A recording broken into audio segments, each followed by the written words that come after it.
Hello, this is the Stories Beside channel. I release videos every day for you. Subscribe and click the bell. Austin. Norman has been married to young Iris for a little over 5 years. The young girl's affair with the middle-aged man did not last long. Austin got used to married life. When his wife filed for divorce and asked to vacate their common house, it was as if the whole world turned upside down for him. Austin could not imagine his life without his family and children. He has to come to terms with the new reality. He also loves his son Eric very much. A couple years after the divorce, Austin was able to buy himself a house in an old village. After buying the house, the first thing he did was take his son Eric to live with him. Eric was very happy to live with his father. They had a lot in common. They communicate like best friends. After some more time, Norman told his son that he was tired of loneliness and wanted to get married. The acquaintance with his new fling took place in a restaurant. Eric hoped to see a woman about his father's age, but a bright young woman came to meet him. She seemed to be the same age as Eric or older by only a couple of years. She was also very pretty. At first glance, Iris seemed like a quiet, calm girl. But it wasn't until a few months later that it became clear to Eric that she wasn't so simple. There is definitely some kind of power in her that conquers people even with a silent look. Eric did not like it, because it was these properties Iris began to interfere with the relationship between father and son. The father began to devote little time to his son. And after all, he now has such a crucial moment in his life. He studies well at the university, began to develop his business in parallel. He really needs a good companion, and the father spends all his free time with his young wife. One day there was an event that made Norman reconsider his attitude to his son and to his young wife. Norman had his own brokerage firm, with an office located in the central part of the city. It was only an hour's drive from the township of Istock. After lunch, Norman felt that he didn't feel like working at all. So he decided to come home early, and he was not expected home at that moment. Change his shoes in the hallway. Norman heard Iris and Eric talking. "Eric, have you thought about the baby? He's gonna want to know the truth later. And anyway, I don't think it's fair," Boris said. "Don't worry, I'll think of something. The main thing is that nobody knows about it yet. By the way, how are things going with that issue? Any progress?" Eric asked. "I'm watching. Everything is going according to plan. No one's really trying to take your place," said Iris. At that moment, Norman came into the kitchen. Iris was happy to see her husband early and kissed him and invited him to the table. Eric was less friendly. He wished his father and stepmother a pleasant evening and left. Norman did not directly ask his wife the gist of the conversation. He decided to handle the matter professionally. A couple of weeks later, a private detective sat in Norman's office and laid out the photos in front of him. "Mr. Norman, we've been able to find out something. It is true that your son and your wife occasionally meet on neutral territory, but we can't yet say what they talk about or what their goals are. We need more time," said the detective. "Well, then keep watching. I expect details as soon as possible," Norman said. The village of Istock is located at the foot of the mountain. It doesn't have many residents, but it has its own atmosphere. There is a good tradition of planting perennial trees wherever possible. Thanks to this tradition, it is always beautiful here. The roads are paved with natural stone. Frequent rains wash away all the dust, car wheels so polish and these stones that they sparkle at any time of the day. Along the narrow village roads, wardens are set up in treacherous metal and painted in a single calm color. Residents make sure that the pupils' lamps are always clean and working properly. At every turn, along the narrow central road, gazebos made of OREWOD wood have been installed. True, rarely anyone sits there. The people of Stoke are mostly homebodies. They rarely gather outside and do not disturb each other without a reason. Houses are spaced far enough apart for lack of enemies and criminals. The fence here is decorative in nature. The gates are never locked. In the summer, Stoke constantly blows a light breeze, and in the evenings you can hear the flow of the mountain river, to which you can walk for 5 minutes. Along the river, there are green lawns everywhere, on which young people like to hold fun parties at night, and the villagers dislike these visiting parties the most. They disturb their sleep. At the entrance to the village, there is an old chapel, the history of which goes back to the Middle Ages. The chapel has been guarded by a lonely old man all his life. He died recently, and now his faithful four-legged friend, Box, roams around the chapel. But there is no one to watch over the chapel. The villagers have met several times and agreed to take turns guarding the chapel, but no one honors the agreement, and the need to honor the tradition is urgent. It is not even discussed. This is the only pressing problem of this village. There's a second problem for the village, and that's the car ball and Norman's son Eric. Eric was recently given a new Cadillac by his father. Now he drives his car day and night. Eric has a temper. He likes to make a ruckus and scandal out of nothing. The residents think it's because of his addiction to alcohol and other kinds of stupefied states of mind. But Eric lets everyone know that he doesn't like anyone even sober.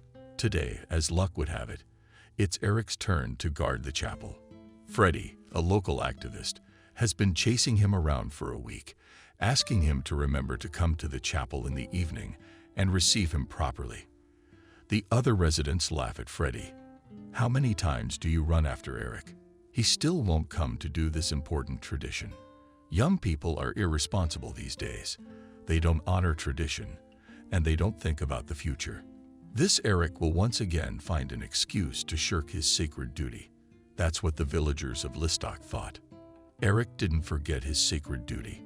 Toward lunchtime, he drove his Cadillac to Freddie's house and asked him to keep the keys to the chapel. At precisely 5:00 p.m., I'll be waiting for you. There's a young man there, Freddie promised. No, that won't do. Come back at 4:00 p.m. I'll be ready to take chapel by then. Also, the next day, you don't have to be here by 900. How do you usually do it? You can come closer to lunchtime.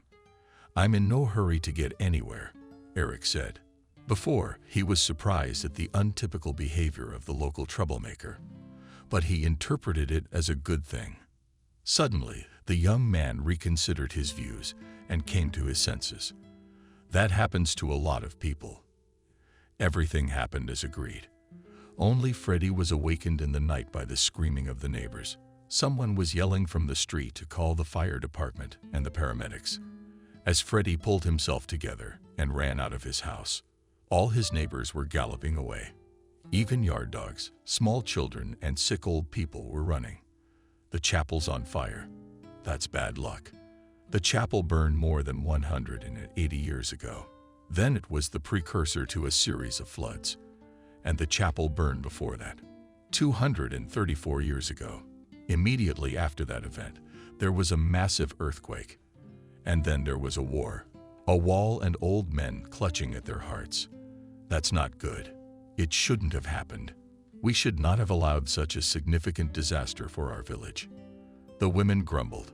Only Eric sat aside on the curb and took a slow drag on a Cuban cigar, stroking the figure of his friend, who had fallen asleep from the amount of liquor drunk right on the lawn.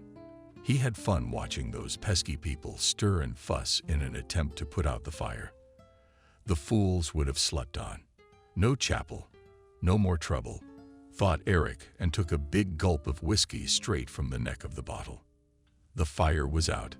People were starting to worry. Where was Norman's son Eric, who was an old-timer that evening? Had the young lad died inside the chapel? Norman had been against having anyone guarding the chapel from the beginning. Freddie had spent an hour talking him down, convincing him that the good traditions of the village must be preserved. How would Freddie look his friend in the eye now? The crowd was stirring again and actively discussing something among themselves. At this point, Eric decided to lie down and rest next to his girlfriend. Eric had hoped that after the fire, the villagers would have no more problems and each of them would live their own lives. But he had clearly underestimated them. 3 days later, they gathered again at the old church and began to discuss how they would rebuild the chapel and how they would protect it from fires. None of them realized that Eric had set the fire on purpose, and he would do it as many times as he wanted. Tired of arguing about rebuilding the chapel, the residents decided to disperse today, and the problem will be solved next weekend when all the residents will feel in the appropriate spirit. Dispersing. Freddie and Norman walked down the main street. Norman hadn't been outside his garden for a long time. Today was the first time he had seen the outskirts of the settlement this year. There used to be an old abandoned house at the end of the street where no one lived. True, old Betty had told everyone that ghosts gathered in that abandoned house every night and held a coven. Nothing else is known about the house. The owners had either moved to town or sold the house. And today Norman noticed a new house 3 times the size of the old one has replaced the old one, and the roof is covered with pizza. In these areas, it was common to use broken skull structures, used by the most noble of families. Freddie, I don't get it. Are they building a new house here? Asked Norman. Don't you know what's going on? Freddie asked in a whisper. They say that the old haunted house bought the billionaire Edgar Nelson himself. He's going to move here, live here. They say he has a little time left. Freddie added. That's it. You're sure it's Edgar Nelson? Why did he choose our village? Asked Norman. Edgar shrugged his shoulders. Nelson was a hero of his era. This man is known for making a huge fortune in his younger years and doing a lot of good for society. After becoming an adult, he began to give lectures to students. Then people realized that Mr. Edgar was not only rich in money, but also in knowledge and wisdom. By his mature years, Edgar Nelson had become a true legend of his time. Even the most influential persons listened to his opinion. Without his participation, no important issue in the country was not solved. And so the people of this village were lucky to have him. Now this man of legend will be their neighbor. No matter how great a man he was, this Edgar Norman for some reason did not feel the joy of a new neighborhood, looking out for all the new residents. It's another tradition of this village. But Mr. Edgar would certainly win all the attention of the locals, and there's no telling what legends they'll start making about him. Norman came home with these thoughts. At that moment he again found his young wife Iris and his son Eric in the living room talking animatedly. Eric, feelings, emotions are all fleeting things. In such matters you have to think with your head and only then take action. You're still very young. You may not know the ins and outs of everything. So follow my advice, Iris says. I'm not only young, I'm handsome. Or don't you agree?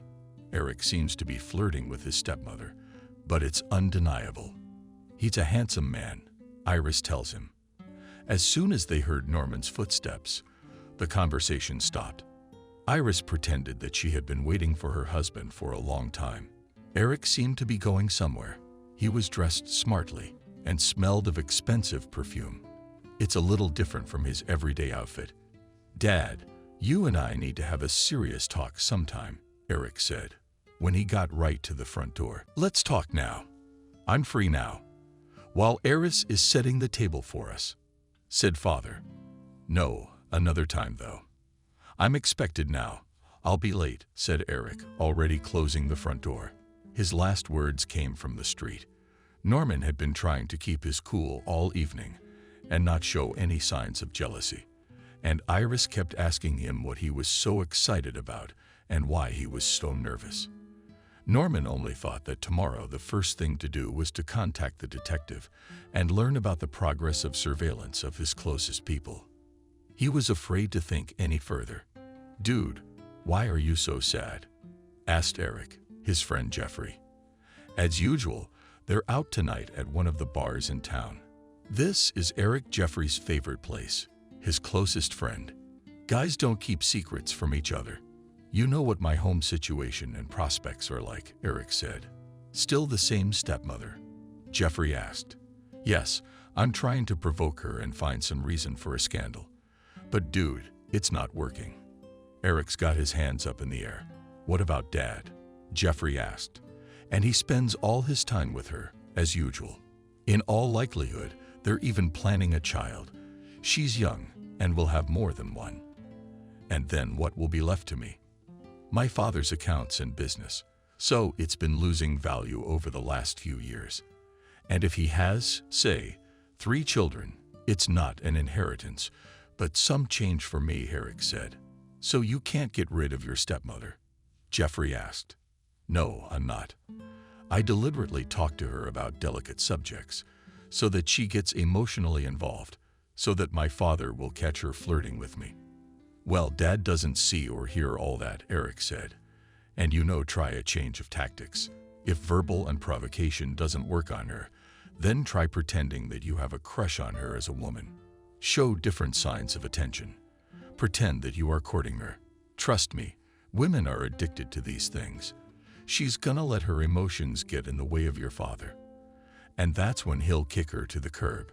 Or maybe he'll think twice and decide to make up with your mother. After all, a woman of her age won't cause as much trouble as a younger woman.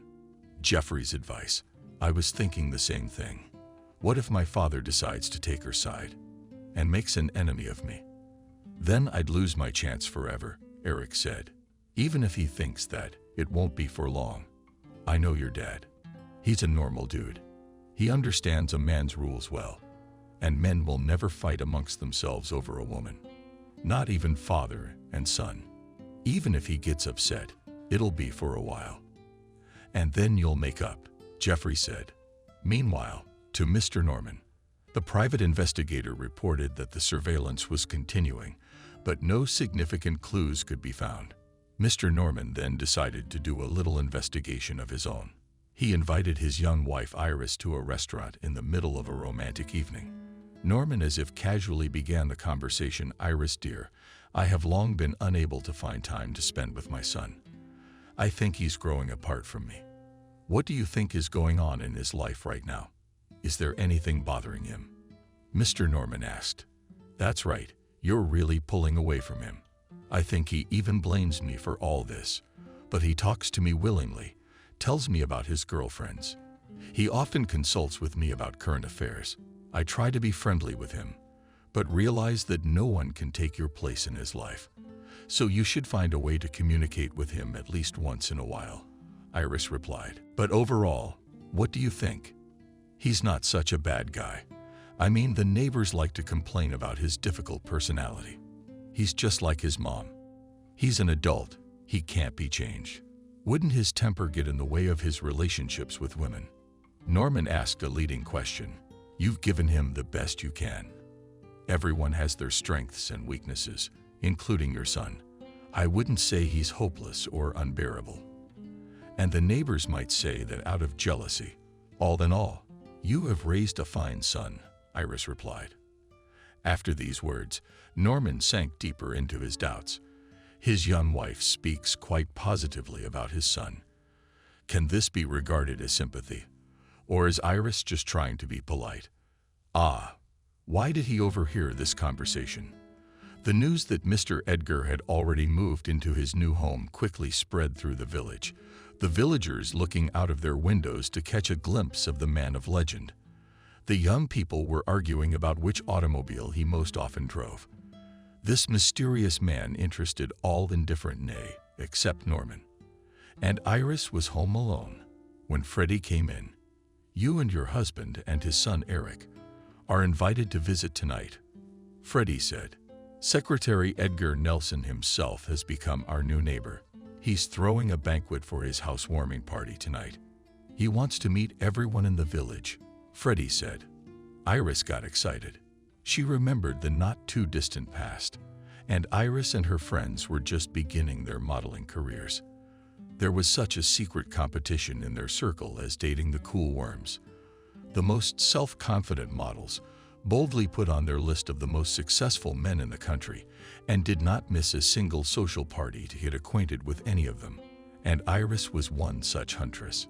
She had tried several times to make her way into the society of this Mr. Edgar, but she had failed. Then she took a close look at him and decided that he was kind of boring for a legendary person.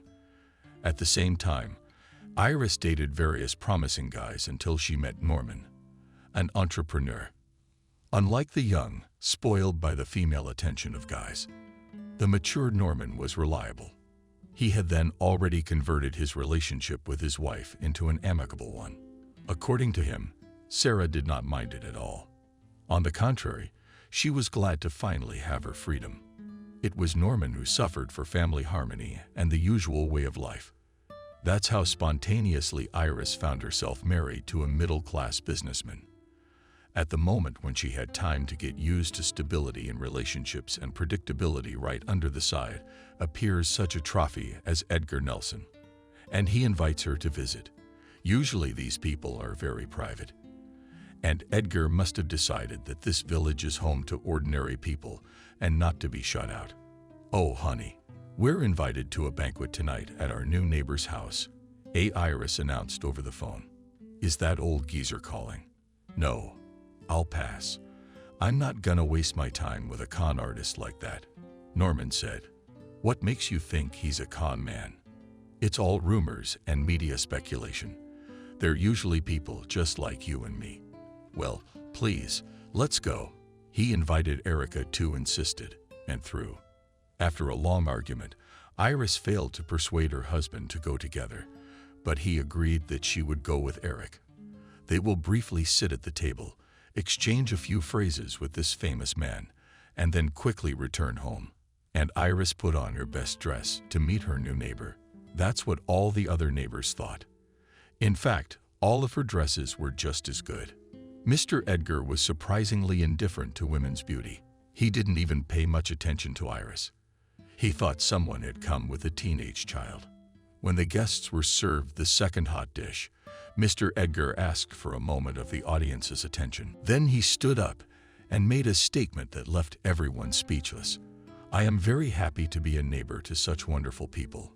Believe me, I've lived in a lot of places, and I still do.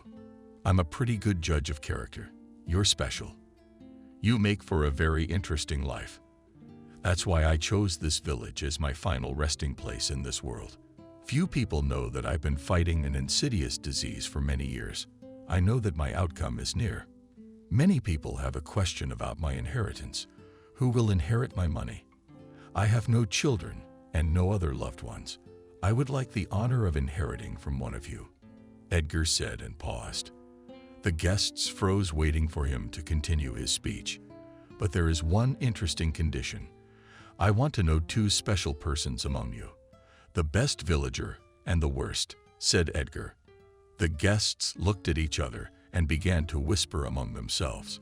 Some laughed, some were puzzled, some thought the old man was joking. "Mr. Edgar, how do you know who among us is the worst and who is the best?" asked the same curious Freddie. "Well, that's what we're going to talk about now. I will draw my conclusions from your feedback. From now on, and for the next 6 months, you can write me letters or come to a personal meeting to tell me about the worst and the best person among you. We will summarize the results in 2 stages. The first stage, in 3 months, we will determine the worst. That is, you can tell me about the worst person first, and for the next 3 months, you and I together will look for the best of the best," Edgar said. "What's the point of all this? Is it dismissive?" asked Eric, who until then had been sitting idly watching the others. "Good question, my friend. To the best of you, I will give $1 million, and whoever you appoint as the worst will have to guard your chapel for a year. By the way, I've allocated the money to restore it, and now it's a novelty. Do these conditions suit you?" Mr. Edgar asked. "Yes, it's a fascinating game." "I'm curious, why not?" Such phrases were heard from the crowd. Mr. Edgar understood that the audience accepted the terms of the game, and from tomorrow, all the most interesting things begin. And Iris came home in 2 bright feelings. Eric had been incredibly amused. What a quirky old man. He's obviously up to something and wants to fool everyone. And these gullible people believed him. He laughed. When he heard about the bet Mr. Edgar Norman had started, he was once again outraged. "I guessed even from a distance that he is not the holy man he claims to be. He is a fraud, and an imposter. He came here to sow confusion, grumbled Mr. Norman all evening, and was curious as to what would happen next. It was only a week before Minister Edgar's mailbox was full of letters. No sooner had he read them than people started coming to him themselves to tell him about the worst man in the village. The first was the very same Freddie, a local activist. He came with a whole list. "So, Mr. Edgar, I have lived in this village for over 20 years, and I know every resident, and I know their whole background. If you're still interested, you listen. I'm very interested in Freddie telling me everything in detail. I want to know about everyone," Mr. Edgar said and stared at him. "One of the worst people, I would say, is Norman Austin. He lives 3 houses down from you. Strange. I don't know anyone like that yet." Mr. Edgar wondered. "That's right. He's a very secretive man. Settled here only 3 years ago. He bought the house from some old people, remodeled it completely. He's lived here for 3 years, and none of us know anything about him. But we know he's got a young wife. He's got a son with a nasty temper. He's got a dog. That sort of thing. And the rest is a mystery. What exactly do you dislike about him?" Mr. Edgar asked. "All the other residents don't hide anything from each other. This one leaves early in the morning in his automobile as if from another planet. He arrives late. You don't see him around here much. In our community, normal men go out in the evenings and share the latest news, talk about soccer and women. This mister here is a little too mysterious. I think it's because he's got something to hide. There's a reason he changed his residence and his wife to a new one when he was older. He's obviously got some skeletons in his closet. That's why this man is first on my list," Freddie said. "He'll pass, and that's it. Or do you have some kind of personal score to settle with this man?" "I have personal scores too. I asked him for a loan once.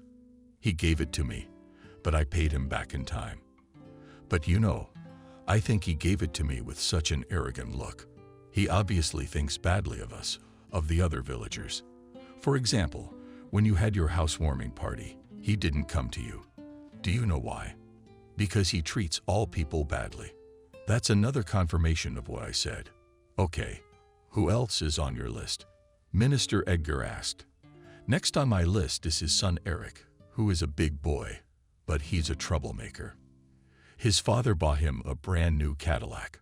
So this young man, instead of doing something useful, he rides around in that car all day long.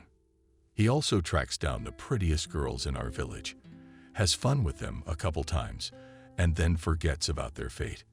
I suppose these girls will write to you about him in general too.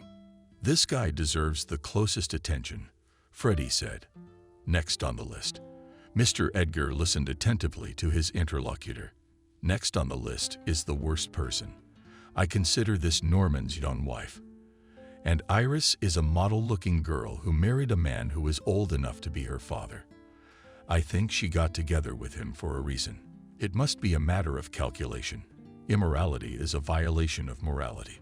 Freddie sounded like the leader of a political movement at a party meeting. "Is there anyone else in your disfavor?" Mr. Edgar remained at attention. "Of course there is. It's our cop Andrew. He's not doing his job well." Mr. Edgar asked. "No. No one has any complaints about his duties or his professionalism, but he's not friendly. A year ago, there was an accident at one of the houses. At that time, a cop, Andrew, was working 3 days straight at the house. Now, when I and other villagers came up to him and asked him about the details of the accident, he kept it from us. So this man clearly has bad thoughts about us and is carefully hiding it. So the 4th bad man in this village is a cop, Andrew. So we'll put that down. Who's next?" Freddie was so engrossed in his list that he didn't realize a couple hours had passed. He came to his senses when he noticed Mr. Edgar falling asleep in his seat intermittently from his stories. Freddie thought that Mr. Edgar himself must not be such a good person if he couldn't even listen to his fascinating story about all the inhabitants. Mr. Edgar's next visitor was a woman named Grace, who has also lived in this village for over 20 years. She did not have a list. What she did have was the absolute certainty that she was the one who knew the worst person in the village. "This is my ex-husband, Even," Grace said shyly. "He left me with 2 kids and moved into his parents' old house. He lives there alone now. Sometimes he goes to church, sometimes he gets drunk and lies in the street. He absolutely refuses to live with us," Grace said. "In all likelihood, your ex-husband is really not a good man. What would you wish for him?" Mr. Edgar asked. "Can you not be shy in your expressions and thoughts? I guarantee full understanding," added Mr. Edgar. "I would wish for him to suffer just as I suffered in my marriage to him." "Oh, how? I thought you were suffering without him," Mr. Edgar asked. "I suffer without him too, but I suffered with him too. The thing is, I married Ivan early on, but then he went to serve in the army, and from there he came back as a strange man. He lived with us for a while, and then he left." Minister Edgar listened carefully to Grace's words, and the former even wrote something down, then escorted the offended woman home. When there was another free time, Mr. Edgar unexpectedly came to visit the very one who abandoned his family and drags with different women. Even was home alone. He was taken aback by the unexpected guest of honor. In the house there are certainly empty bottles and dirty things lying everywhere. Even himself doesn't look like the happiest person in the world. While Mr. Edgar sat in Evan's living room and watched the arrangement of his space, a certain woman came out of the next room with a perplexed look at Mr. Edgar, then headed sharply toward the exit. Even caught up with her and asked her something. Obviously, he wanted to keep her for a while longer, but the woman was in a hurry. "Ivan, you and I have known each other for a while. I came to see you to get to know you better. How are you doing?" Mr. Edgar asked, and he was at a complete loss. He was very worried about his reputation among people. His departure from the family was received with condemnation by the others. Everyone said he'd be lost without the support of the strong Grace. But Even had his own plans and his own vision of life. He was determined to prove something to the contrary. He needed a little time. Except this visit from Mr. Edgar was not a good idea. There's no telling what he'll tell the others about him. "I've been doing all kinds of things. I live like everybody else. It's true I have some difficulties in my life, but I'll get over them." Even started making excuses. "Don't worry, it's okay. Maybe you could get $1 million from me and rebuild your life. That's what I'm talking about. Your ex-wife came to see me. She thinks you're the worst person in the village because you abandoned your family and moved into your parents' old house. I was curious to see the worst man amongst my own. That is, in fact, what I am here," said Mr. Edgar in a soft tone. And Ivan sat silent for a long time. Mr. Edgar realized that he had stepped on something very painful for this man. He didn't expect the reaction to be so strong. He was clearly distressed about something. "To be honest, my Grace wasn't telling you the whole truth." Finally, Even started talking. "Actually, it all started when I came back from military service. It changed me a lot. I became very nervous, and I had a hard time tolerating others. My wife probably didn't tell you all this. I had a hard time sleeping at night. I kept waking up with nightmares. I told Grace I needed time and space to recover, but she thought I had fallen out of love with her. I walked away from my family to shut them out of my life. I knew that just a little bit more and I could hurt them, raise my hand, or start insulting them. I'm here to sort myself out, to become that calm and upbeat person. I don't know how to do that, but I believe that someday it will happen, and I'll get back to my loved ones. In the meantime, yes, I am a bad person. I know it myself," Even said, and cried like a little child. Mr. Edgar sat in Evan's house for a long time. Eventually he realized that this man had indeed become so small in his soul that he could not stand to be around other people. Mr. Edgar nodded his head repeatedly. When Ivan talked about himself, he had long ago guessed that some events, even insignificant at first glance, can make a person very small in his eyes. Such a person becomes quite embittered. Since the little beast inside is frightened, he is constantly on guard and cannot relax for a minute. Even turned out to be actually not a bad person, and unhappy Mr. Edgar promised to help him in the future. And for himself, he decided that the bad should be sought elsewhere. The next guests surprised Mr. and Edgar very much. There were about 10 of them. They were all teenagers of this village. We found out that you can be told about the best people of this village. If you don't tell our secret to anyone, we are ready to point out the worst person to you, said one of the teenagers. Minister Edgar became very interested. He gave the teenagers the floor and sat in a chair with a pencil and paper in his hands. All the adults in this village are the worst people in the world. They don't understand us. They think we are still children, but we are no longer children, said the first teenager. Then the second of them reached out his hand and stepped forward. Apparently, he too had a problem with adults. And in some cases, we're asked to be adults, even though we're not adults, said the second teenager. What do they want from you? Mr. Edgar asked. The teens hesitated, and each began to list a different thing. They want us to be able to do everything, everywhere. And we don't have any rights. They make us do things we don't like. They make us study subjects that won't do us any good in the future. It's as if they have forgotten that they themselves come from childhood. They steal our freedom and limit our development, the teenagers said with one voice. Mr. Edgar thought deeply. When he announced his bet, he didn't think the kids would be interested in it either. But since the rules were getting complicated, Mr. Edgar decided to accept them. He asked, "And can you specifically give me the names of people who can be categorized as the worst?" That's my mom, Grace. That's my dad, Even, my dad, Freddie, my grandmother, Betty. Our neighbor, Norman's teacher, Ted, Mr. Cop. It seems these young men and women have decided to list all the residents of this village in 3 generations. Mr. Edgar wrote down all the names and then thanked the young activists and escorted them out of his house. The game is gaining very interesting momentum, he said to himself, and shook his head. Mr. Edgar's next destination was the local school. There he got to know the teacher, Ted, better. Just that day, there was a school parent meeting. All the adults who had children, school children, were gathered in the hall. Ted addressed them and outlined a number of problems. They were typical of any school. Ted spoke very emotionally. One of the parents objected to him, demanding even more discipline than there is now. Then Ted said that children should be given more space for freedom, that they have the right to decide about their free time. He also talked a lot about the peculiarities of growing up. From time to time, he reminded the parents that they too were children and experienced difficulties. In the end, the impression was that Ted was completely on the side of the children. The parents were satisfied. For Mr. Edgar, it wasn't enough.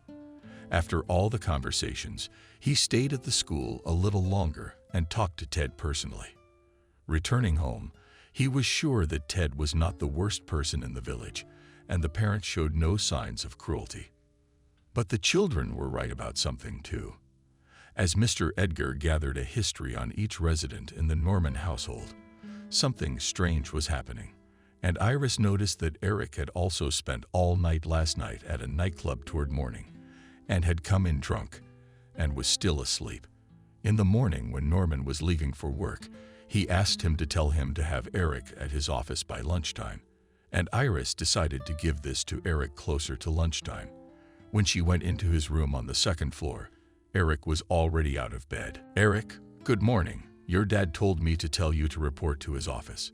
He said it was serious," Iris said, and hurried back out of his room. But Eric blocked her way. "Wait, Iris, you don't have to run away from me.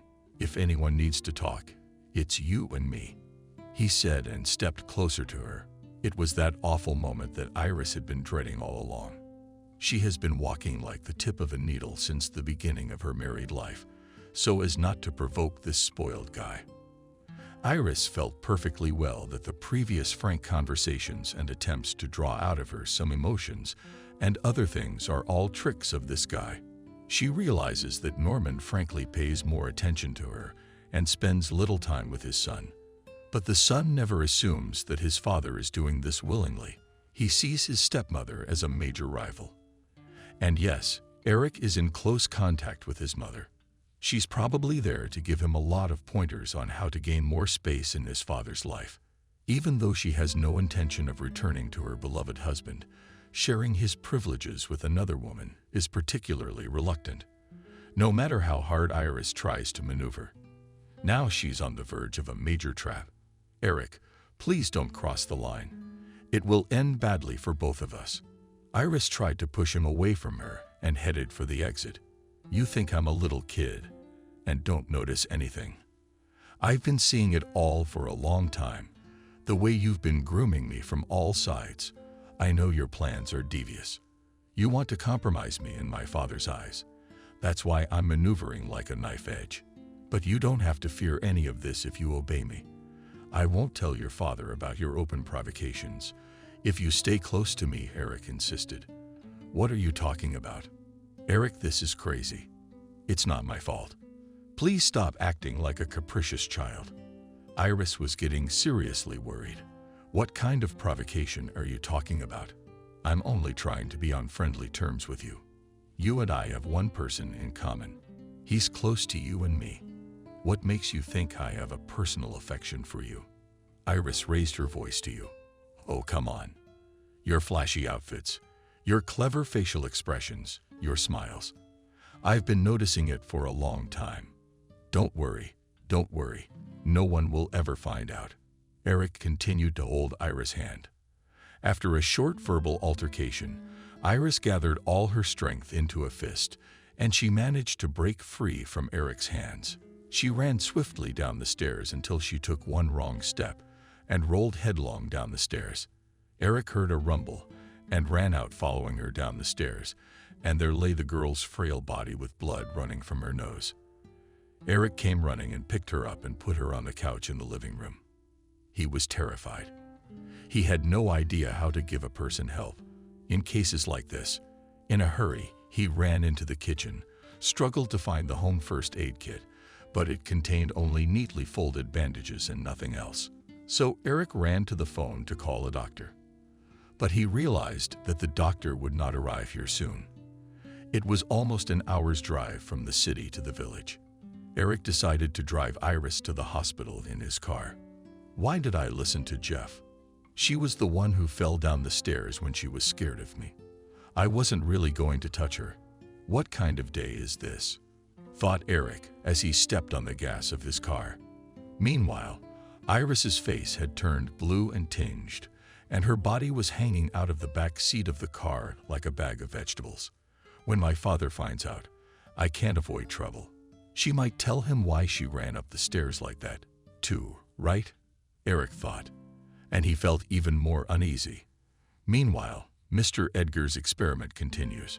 Several people come to him every day to tell him the worst behaviors and traits of their acquaintances, friends, or just fellow villagers. And Edgar was greatly surprised when a group of teenagers came to him. He hadn't expected such an active response. And today, he was even more surprised when a local cop came to see him. Turns out he knows who the worst person in this village is. Mr. Edgar, I know how to end crime in any community. It takes the good work of the so-called vice squad. In this case, it's the rector of the church. And instead of educating people, he collects money from the church and organizes religious festivals. Meanwhile, people often steal, beat each other up, damage each other's property, all because the churchmen are not doing their duties well enough. I don't think God will forgive him for that either. He himself says, "It is better to receive his punishment on earth than in heaven after death." I followed his idea of appointing him the worst inhabitant of this village, and let him do the dirtiest work in our village. It will be better for him than burning in hell after death, the cop said. Minister Edgar listened attentively and was struck by the depth of Kova's arguments. "You have been another revelation to me," Mr. Edgar said, and wrote down all of Kova's arguments in his notebook. Hearing such a serious accusation, Mr. Edgar decided a few days later to visit the churchman in person and talk to him. When he arrived, indeed, the church was empty, with no one present. "Father, why is there no one in the church on the day of service?" Minister Edgar asked. You know, these are the times. People have turned away from God. They have sold their souls to the devil and become dependent on the poor world, and they don't have the time or energy to go to church. A couple of years ago, one of the active ones even proposed to demolish this church and build a nightclub instead. God save us from such a thing, said the rector and crossed himself. Are you saying that people have forgotten about God? Mr. Edgar asked. That's exactly what I'm saying, but it's not their fault. God loves people infinitely. The proof of this love is the fact that he gave mankind the devil. What are you saying, Father? How does that make sense? How can the devil be a gift to human beings? Minister Edgar marveled. It's very simple. God gave the devil so that man could blame all his sins on him. It is a great opportunity to repent every time after committing a sin and every time to return to the abode of the Holy Father, said the abbot. Yes, you're right. There is something in it. Father, may I ask you a question? Mr. Edgar asked. I'm all ears. One of the important people in this village came to see me yesterday. If you know, I recently asked the people of this village to identify the worst person among them. Well, this important man thinks the worst person is you. Do you know why? Because you don't preach well enough, and people fall into sin through ignorance, said Mr. Edgar. A fellow cop pressed me. It was expected. We have an old conflict with this man. When I was a young man, there lived in our neighborhood an unprecedented beauty named Area. I was young, handsome, educated, and rich, and a fellow cop at the time was starving. Both of us were attracted to this beautiful girl Area, but the beautiful maiden chose me as her beau over the cop. He and I have been secret enemies ever since, so don't believe a word he says against me. It's because of youthful resentment and jealousy, the priest said. Ah, that's how it is. Interesting story. As far as I know, you are now living about a beautiful girl. Arise no, in your life. Mr. Edgar asked. Yes, that's right. My love turned out to be miserable. I didn't know who I was involved with. This beautiful girl turned out to be a companion. I found out about it very late. When I found out, I was already hopelessly fixed with her. I did everything I could to get her on the right path and stop sinning. But all was in vain. Suffering from heart itches, I acquired a host of diseases, body and mind. And in the end, she left me anyway and chose a licentious lifestyle. She still hosts rich gentlemen to this day. When I look at all this, I am weak and feeble. On days like this, I'm not even able to preach, the priest said. Father, do you think this is a beautiful area, good man or bad man? Mr. Edgar asked.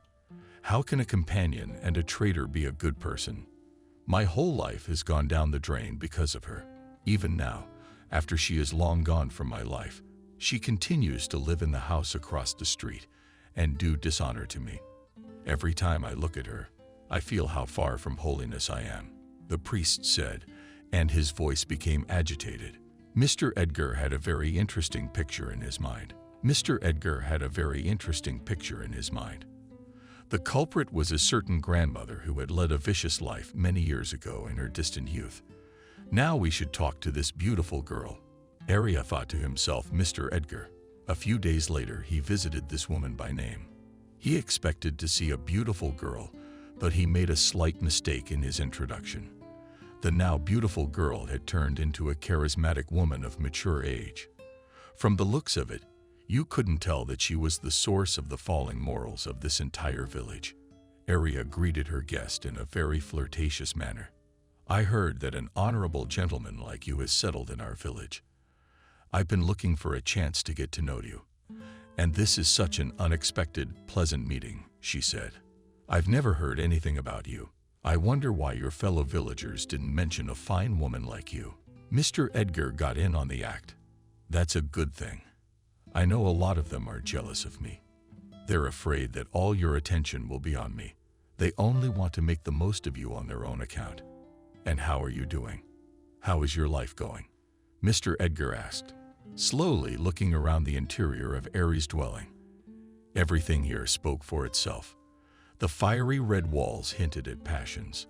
On the wall are elegant candle holders with candles blazing and a light fragrance. On the table are 2 sparkling glasses waiting for the clear wine that Apple always has in stock.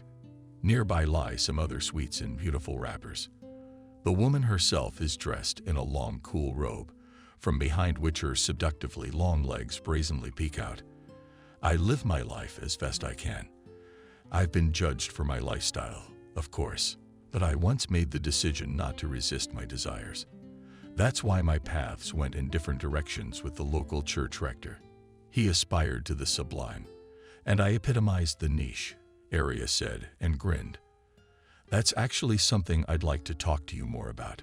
Why do you want to talk about all this? Aria asked. That's a very good question. Are you the first person to ask that?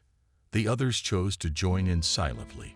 Mr. Edgar said, You should know that I achieved everything many years ago, a long time ago. I have no need to think about my daily bread. All my worldly questions are solved for 3 generations ahead. When I had achieved all this, I asked myself, what do I want next? It was an excruciatingly difficult question. Usually, when people reach the top, there is a precipitous downward slide afterward. I knew this and feared it. After much agonizing reflection, I found the answers in my soul. I want to know human nature. From that moment on, and my already beautiful life was completely transformed. My wealth became less important. It became important for me to see something in each person that others don't have. My game of determining the best and the worst also comes from this. I wonder how you could have come straight to me. I would have told you right away what each person is like. All my life, I've yet to meet a man who can hear the truth about himself and not run away from it. I've never met anyone like that. I see you're already looking forward to that kind of knowledge, Aria said. You are quite right. People prefer to avoid themselves all the time. I've seen that time and time again, by putting them through various realistic tests. Following the rules of my game, I recently visited the church rector.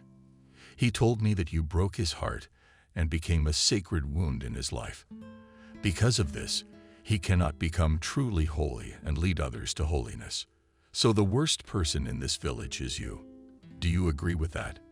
Mr. Edgar asked. He was a little worried that the woman might be offended or angry, but Aria remained calm, just as cheerful. But finally Aria exclaimed and clapped her hands together. At last these people have begun to think, albeit with your help. They're finally thinking about who is truly good and who is truly bad. I hope this knowledge will help them to be truly happy. I always said that I was the worst person not only in this village, but in the whole world, Aria said and threw her hands to her sides. And Edgar was surprised. It was the first time he had ever seen a man speak of his unhappy plight with such joy and pride. He decided not to interrupt the lady. In fact, they all want to live like I do every morning, to make themselves beautiful, to put on the most beautiful clothes, to stay at home and fool around all day with breaks to eat good food, drink good wine, and meet only such people who come for real pleasures. They cannot even in their wildest dreams afford my daily life.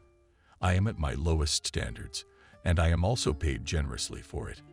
I have no worries except to look seductive and be in a good mood. That's my shortcoming. Did your church rector, when he was my life partner, truly hate me for it? I realized at that time that I did not have the strength and desire to strive for higher things as he did. Therefore, I did not cling to him and our life together. I let him go to his aspirations of his soul. If he is suffering now, it is because he would like to live his life as I do, but he did not find the strength for it. But he skillfully pretends to be the truest and most honest man in this village, Maria said. Is there anyone you can call the worst person in the village, other than yourself? Edgar decided to clarify, since this was the first time he had encountered such honesty. No, of course not. They're all good people. The other thing is me. I think I'm the worst person in the world because of the way I live my life. And the proof of that is the fact that I'm also proud of it and not pretending to be different from who I really am, Aria said. This interesting conversation went on for quite some time, and Edgar was quite surprised. He had met 1,000 different people in his life, but he had not met someone like this woman very often. On his way home, he met Freddie. He asked about the results of the experiment. "Secretary Edgar, how's your research coming along? We need to determine who will guard the chapel as soon as possible," he said. "I'm afraid your expectations will fail. The man who, by your standards, has turned out to be the worst of you is not fit to guard the chapel. She's a promiscuous woman. She's admitted it herself. But why not a teacher? Why not a priest? Why not a cop? Or even Norman?" Freddie asked in surprise. "Because they don't recognize themselves as such. And as long as a man thinks someone else is bad, he doesn't see the bad part of himself. That was my personal theory, and once again it was confirmed. And the results will be quite surprising to you," Mr. Edgar said. That was the end of his experiment. Now he knows everything about the inhabitants of this village, and the worst of them is the unremarkable Rasputin, a woman who lives on the outskirts of the village. But that's the crowd's version. Meanwhile, Iris has only been in hospital for 3 days.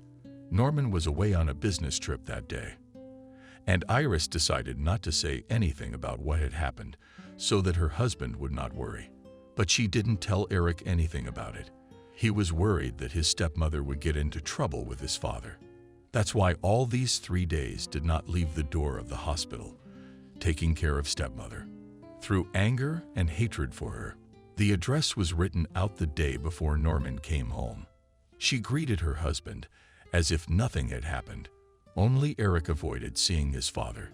He stayed out of his sight for days, and when he finally calmed down, he decided to continue his offensive toward his stepmother, to get rid of her. That afternoon, it was just the two of them at home again. Iris was busy with household chores. She now became very careful, does not enter the room where Eric is sitting, trying to stay on the first floor of the house, so that in case of danger to escape, someone knocked on the gate, and since she went to open it, in front of her stood Mr. Edgar. What an unexpected encounter. "Hello. If you remember, you and I are neighbors. My name is Mr. Edgar." "Yes, of course I remember. How could anyone forget you?" It came out of Iris' mouth. "If you'll allow me, I'd like to be your guest for a while." "Is that possible?" Mr. Edgar asked kindly. "Yes, of course. Come in. We are not at home, but his son and I are. By the way, Eric is also interested in your achievements and biography." And before I knew it, I was floating in front of this gentleman. At home, Mr. Edgar carefully examined the situation, periodically asked different questions, and I was surprised by the curiosity of this man. It was said about him that he had a cool disposition and a very unpredictable character. And now he was acting like one of the most typical people in this village. As for Eric's interest, Iris certainly embellished a bit. He was just as skeptical as his father that a legendary millionaire, a scandalously famous man, was their new neighbor. And when Eric learned that he had thought up some kind of experiment among the residents, and the winner guaranteed $0,000, he laughed it all, considering it for nonsense. Hearing the conversation in the living room, Eric decided to go downstairs and see who had come to see them. Seeing Mr. Edgar, Eric was a little displeased. "Eric Nelson, I've heard a lot about you, kid. How you doing? Why don't you come sit down and talk to us? Let's get to know each other like buddies." Edgar said hello. "What brings you here?" "I like to meet new people. I thought I'd drop by. I was told there were some wonderful people living here," Edgar said. "Well, they lied to you. I can tell you the truth. There are no great people here. My father lives here, who left his wife and 3 children and left home. His young wife lives here, a former model and a bit of an actress in life. She is, in fact, sitting in front of you. It's also where myself and Norman's no-good son live. A drunk, a spoiled bully, and a rebel. Which one of us is the most wonderful? So don't believe these people from our village," said Eric. "Do I like you, boy? That's what they told you about that too. Besides, most of your fellow villagers think you are the first candidate for the worst person in this village. Is it encouraging that you know the truth?" Mr. Edgar grinned. "In fact, you've been up to an idiotic thing. I know you actually have other goals in mind. At the very least, you want to turn all the residents against each other, and none of them are getting any of the $1 million. Now, I don't understand why you're doing this. If you were a woman, I'd be sympathetic. Only women are interested in such things," Eric said. Iris felt embarrassed that Eric was being so insolent toward such an important man. Edgar noticed it too. "Eric, you're free to think as you see fit, but my truth remains the truth. You'll see, someone will get $1 million from me, and I'll do it in front of everyone else, and someone else will have to watch and care for the old chapel all year. Could it be you? I'm ready to get started today, because I know how to solve this trifling problem once and for all. Tomorrow morning, these people will have the ruins of their chapel again." "Now that's the normal solution," Eric said. As much as Mr. Edgar tried to build a dialogue, he failed to connect with Eric. In all likelihood, the other residents are right. This Tarek is really unfixable, he thought, while he looked at Iris carefully and pondered Eric's words. The former model is a bit of an actress. Should be an interesting match for a little fling.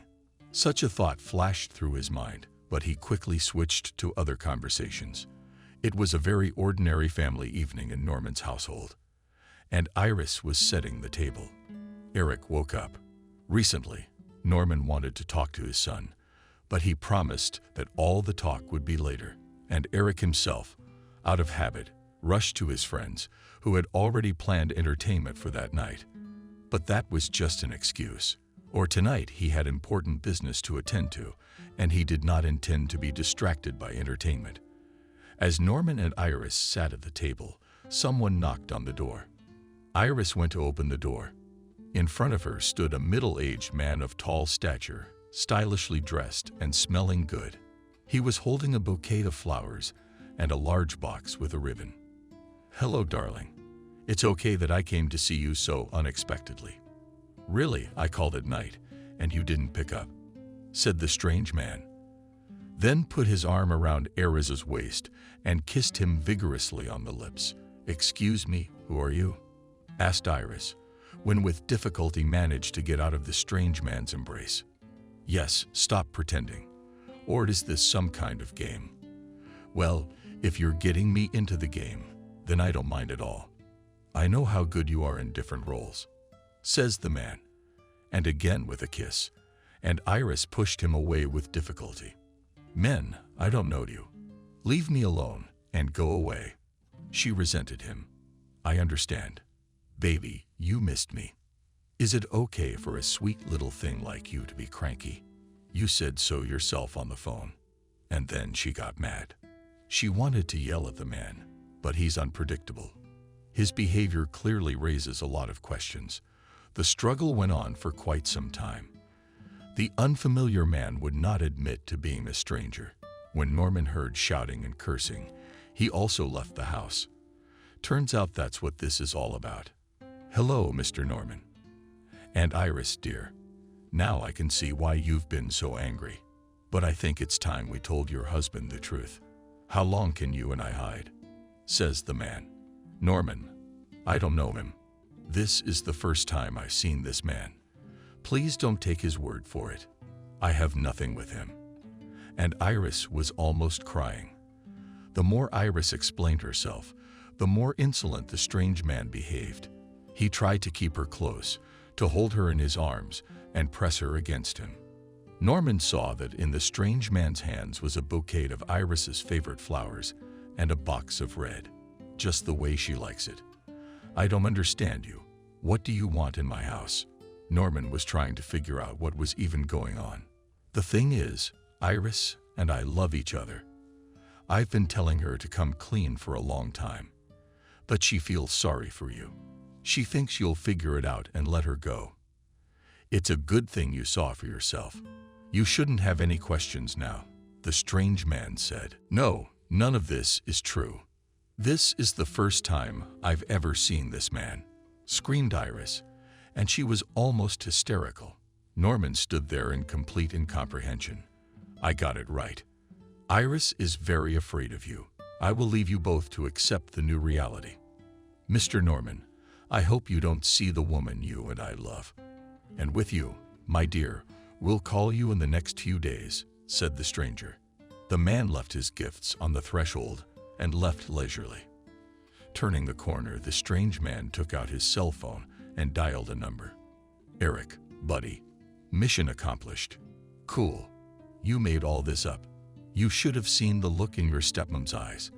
I think she's gonna get a good kick out of your father. He was almost on edge, but as a well-mannered man, he could barely control himself, said the strange man. Rome, you have an underrated acting talent, and I've always believed in you.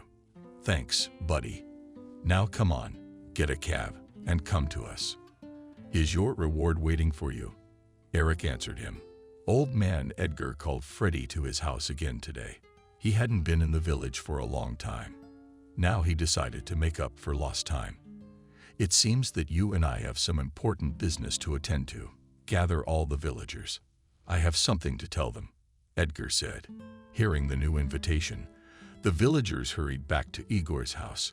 Of course, the rich table and the exquisite treats were interesting to them. But even more interesting, who did Edgar decide to appoint as the worst person? Who is the one who will now carry the stigma of disgrace for an entire year? Every resident is sure that Edgar made his decision with exactly his advice in mind. When the whole village gathered and enjoyed the rich treats, with these, Mr. Edgar again asked for everyone's attention. If you remember, I was announcing a little experiment. I have gathered you here today to summarize the preliminary results. I have found that there are no sinless among you. Some of you have brought me lists of bad people. Some of you have come to me several times to convince me of your vision. Some of you I myself have personally gone to and tested how bad you are. Before I announce my decisions, I would like to ask you to express your guesses as to which of you will hold the title of the worst man in the village. Mr. Edgar added more intrigue. The guests glanced amongst themselves. Mr. Edgar looked at each of them, waiting for them to respond. But no one was in a hurry to offer an opinion. Come on in, maybe you have an opinion. Mr. Edgar turned to one of the most active participants in his experiment. Mr. Edgar, I have lived in this village for over 20 years, and I know everyone. Each of them has their own faults and virtues. I think each of my fellow villagers is well aware of their peculiarities. I believe that I have no right to interfere in such aspects of their lives, so I have nothing to add. Freddie said. Mr. Edgar nodded his head approvingly. He had conducted such experiments many times before. He knew for a fact that the participants would say different words depending on the situation. Freddie, for example, he was one of the most active participants who brought whole blacklists. And when all these people were gathered around the same table, he very politely recanted his words. Father, perhaps you have something to say. As the spiritual leader of this community, you know more than anyone. Do you think there is a fault in people or some of the unpleasant things that are happening in our community? Is it the work of the devil himself? Mr. Edgar turned to the priest. The priest was clearly not ready for a frank conversation at the table. Both good and bad come from the man himself. If he has a connection with the Lord God, then of course his thoughts will be pure. But if a person has not gone off the right path and has turned down the path of sin, then shame and dishonor will not escape him. Our Lord guaranteed that bad deeds will be hidden from his eyes. He promised to help spread the glory in every way possible until the person himself began to tell others about them. And our good deeds, following that, I would prefer to remain in the shadows, the priest said. The man once more confirmed Mr. Edgar's supposition. Before, why don't I see Mrs. Area among the guests?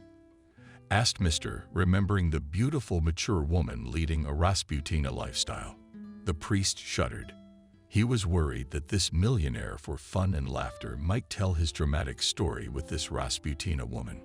He perked up, looking around. Freddie was also taken aback, but not confused. Minister Edgar, Aria's companion said she had other plans for tonight, but she promised that she would be sure to visit you at the first opportunity, Freddie said. After that, Freddie and the priest looked at each other. The priest nodded his head slightly. That meant that he would not be indebted. No one knew that the priest had set a condition for Aria not to attend this evening. Therefore, Freddie had not even informed her of Mr. Edgar's invitation. It was further proof of the man's hypocrisy, but she remained out of Mr. Edgar's sight.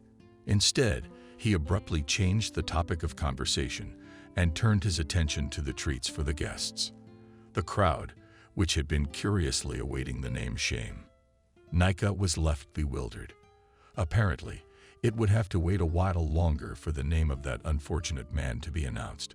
The guests ate, drank, talked among themselves, amused themselves. From the outside, one would have thought that the villagers had no grievances against each other. As the evening drew to a close, one of the guests lost patience. "Minister Edgar, we've already guessed that you've invited us here for an important occasion. We know you're going to announce the name of the unfortunate one who was the worst of us. What is your choice? Who have you determined to be the best?" The man asked. "That's a good question. I was expecting it," Edgar said, and rose from his seat. He walked around the long table where all his neighbors were sitting. Every guest's gaze was fixed on him. "This is not the first time I have conducted an experiment here. As you know, I am a very wealthy man. I buy houses in different cities and towns. Among them, there are gated elite areas, and there are youth neighborhoods. They are located in different countries. Every time I settle in a new place, I organize some miracle contest. And you know, every time, the results are exactly the same. They're similar even in the smallest details. Is that interesting to you? Or should we stop here?" Mr. Edgar stopped and asked the guests. The guests expressed their willingness to listen to him further. They still had not given up hope of hearing the name of the worst man among them. Each one of them was sure that it was definitely not him. Meanwhile, Mr. Edgar continued his story. "So let it be known to all of you that he came to me with a list of the worst people, each and every one of you. And let it be known that each and every one of you has been repeatedly listed by others as the worst person. So there is no point in singling out a particular person. The point of my experiment is for you to realize that no one is a saint. You should also remember that there is always someone who is against you. I don't know what you should do with this knowledge, but you must always remember that from another's point of view, each of you stands on the same level," said Mr. Edgar.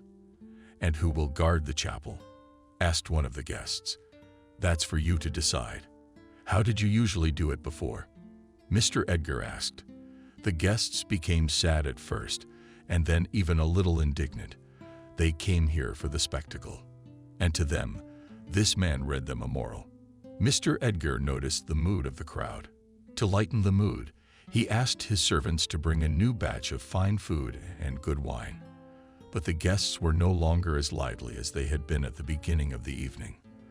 When dessert was served, Mr. Edgar again asked for the audience's attention. "As you know, that was only the first part of the contest. There is still a second part. Now I am waiting for your feedback on the best person among you. And it's gonna be even more exciting than it was before. And remember, you only have 30 days. You may not nominate yourself as the best person. It has to be another person from this village, the one the others say is the best. In exactly 30 days, $1 million will come out of my hands right in front of your eyes. Are you ready?" Mr. Edgar turned to the audience. The guests looked at each other and thought again. What a challenge. This time Iris didn't attend the dinner party at Mr. Edgar's house. Those were not the easiest days of her life.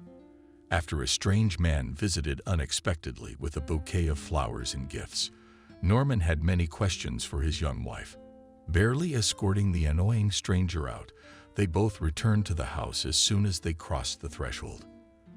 Iris began to explain herself. "Norman, honestly, this is the first time I've seen this man. Do you really think I'm capable of treason? I don't know what that person wanted, but I certainly had nothing to do with it. Norman was silent for a long time in response. If he had been passionately watching the news on television before, now all his thoughts were occupied with something else. He did not respond to his wife's words, only stared thoughtfully at one point. "I suppose this man could have mixed up the address," said in a quiet voice as she tired of her husband's heavy silence. "It's possible to mix up an address, but damn it, he knows you. He brought your favorite peonies and the sweets you love. How do you explain that to me?" Norman finally gave it up. "I can't explain it. If you believe me, then help me understand this situation," said Iris. "Many people told me that my young wife might be cheating on me. I've dismissed such nonsense every time. But for some reason in my life, more and more facts hint at something bad," said Norman. "Who's telling you these things? Maybe these people have set such a trap for me. Why didn't you tell me that in the first place? And what facts are you talking about?" I've cheered up. "Never mind all that. In fact, I've been wanting to talk to you about my son for a long time. I overheard you and him talking the other day. You were talking about some kid. Then I overheard you talking about something very personal. What is that supposed to mean?" Norman exploded. "You heard a snippet of our conversation about Eric's friend's girlfriend. Your son Eric tells me all the time about the adventures of his friends. This time he relayed that his friend Jeffrey doesn't know what to do with his friend who got him pregnant. Jeffrey, who's a frequent visitor. That's who we were talking about. Do you have any more questions?" Iris shuddered with anger at her husband. "Why do you have so many private conversations with him anyway?" "I'm just trying to keep up a polite dialogue with him. He tells me stories. I share my opinions. You barely talk to him at all. You just give him commands. The rest of the time, you pay him off with money.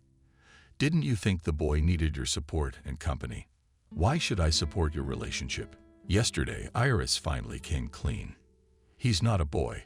He's 23 years old, and he's about to become the manager of my company. He's not a girl to be handled and listened to all the time. And I give him enough money to make him feel free. He needs to make connections. He needs to find his place in a certain circle where money is very important. Any other questions?" Now Norman exploded. "I was very offended. That you thought ill of me and my son. Do you even hear what you're accusing me of?" said Iris. "How am I supposed to think when a strange man comes straight to my house with gifts and kisses you on the lips? What else am I supposed to think?" The verbal altercation turned into a long family scandal. When the spouses were tired of yelling at each other, Norman decided to end the conversation. "Now, my dear, I'm giving you 3 days' time. During that time, you and I will not discuss or fight. During that time, you will think hard about how you and I are going to proceed. Either I have to stop getting facts that compromise you, or you have to make a choice," Norman said. "What do you mean, make a choice?" Iris asked. "It means you're going to choose either me or that strange man. So you're suggesting that I break up with you? We can break up because you don't believe what I say, and you believe whoever you want?" Iris asked, through tears. "And if you want that not to happen, then please give me a reasonable explanation for what's going on, not empty excuses. I'm done. And by the way, which one of us is sleeping in the living room? You or me?" said Norman last. "I," said Iris quietly. When Eric suddenly ran out of money at the restaurant, he was a little upset. The task turned out to be quite unfortunate. He was just about to take his friends to a nightclub after the restaurant. It would take a decent amount of money. So he turned to his friend Jeffrey. "How about you pay for everyone tonight? And tomorrow I'll pay you the full amount for the movie," Eric asked. "I'm sorry, buddy, but you know I don't have that kind of money. Besides, you invited everybody. You're going to have to do a lot of work yourself," my friend said. "Are you right? I don't have any money on me. We'll have to go home. Tell the girls we're going out for a while. Have them wait for us here, and you and I will go to my house," said Eric. After half an hour, Eric and Jeffrey sneaked into the house. They didn't know that Iris was lying down in the living room. Eric carefully opened his father's safe, while Jeffrey stood in the hallway. After a few moments, Jeffrey turned to his friend. Eric, I feel like I'm being drawn to sleep. Do you have any coffee? Let's have a quick drink. It's going to be a little hard to drive, said his friend. Now they moved into the kitchen. The kitchen and the living room are separated by a thin partition, so even whispers can be heard from here. When the coffee was ready, the boys sat down at the table and chatted among themselves in whispers. So is your father still hung up on that woman? Jeffrey asked. Unfortunately, yes, but it won't last long. Your advice didn't work. I came up with a cool way to do it myself. Last week, I approached Roma with a bouquet of flowers and gifts, so he could pretend to be my stepmom's lover. And that's when my dad was home, Eric said. Wow, you're a genius, man. So, what are the results? Your dad probably kicked her out the door, asked Jeffrey with a chuckle. What's the matter with her? She's still hanging around. I think she managed to convince my father of her sainthood. We'll have to do it again in the next few days. Then she won't stand a chance, Eric said. Then they stoked their coffee, turned off the light, and quietly closed the door behind them. Neither of them even realized that Iris was lying just behind the partition during this time in agonizing thoughts about her position in this family. After the boys left and Iris got up from her seat and lit a cigarette in the kitchen, she was calm now. A brilliant idea popped into her head, how to come out of this situation victorious. She decided to spring into action tomorrow. Mr. Edgar had taken a few days' leave to devote to his neighbors, who would come with suggestions for the best man among them. He remembers the last time he had to determine the worst. Several people came to him every day. He thought it would be the same this time. For the first 3 days, no one came. Then Mr. Edgar went to Freddie and asked if everyone was okay. Freddie wondered, why such questions? Has everyone forgotten that $1 million is at stake? I'm waiting for the candidates, said Mr. Edgar. Is that what you mean? I don't even know why no one comes. Freddie shrugged. Well, Freddie yourself, who would you say is the best person among your neighbors, relatives, friends, and fellow villagers? I'm sure you have some, Mr. Edgar said. I can't think of any. Think back. Maybe you've had some rough times in your life. Someone reached out to you. Someone gave you a kind word of encouragement. Just one person. Minister Edgar insisted. No, I don't remember anyone like that. Mr. Edgar, I grew up an orphan. I made it on my own.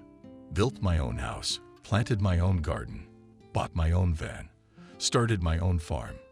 Of course, there were many times I wished there was someone in my life who could solve all my problems, or not solve all the problems. But to come along and say, Freddie, you take a couple weeks off and enjoy yourself, and I'll do it for you. That's a big deal. No, that never happened, Freddie replied. Are you saying that all the people around you are indifferent? Mr. Edgar asked. Mr. Edgar, why do you like to ask such meticulous questions? Are people as they are, and is it unfair to divide them into good or bad? I mean, the same person can be different from one person to the next. Sometimes he can act like the ultimate scoundrel. Sometimes he can act like a wise man. Do you really think your stupid experiment is going to do anyone any good? I think you're just doing this nonsense because you've got nothing else to do. Freddie got mad. You mean Freddie? I don't really have anything else to do, so I study people. And the results of my experiment will not go to waste. I'm writing my book, and in it I'm describing all sorts of silly things in your language. You know what's interesting? You were the most active last time, weren't you? Why are you criticizing my experiments now? Mr. Edgar asked. I don't know. Maybe because it all annoys me. If your money bothers you, you could give it away for nothing.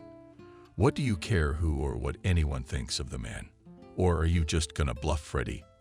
No, he's not bluffing.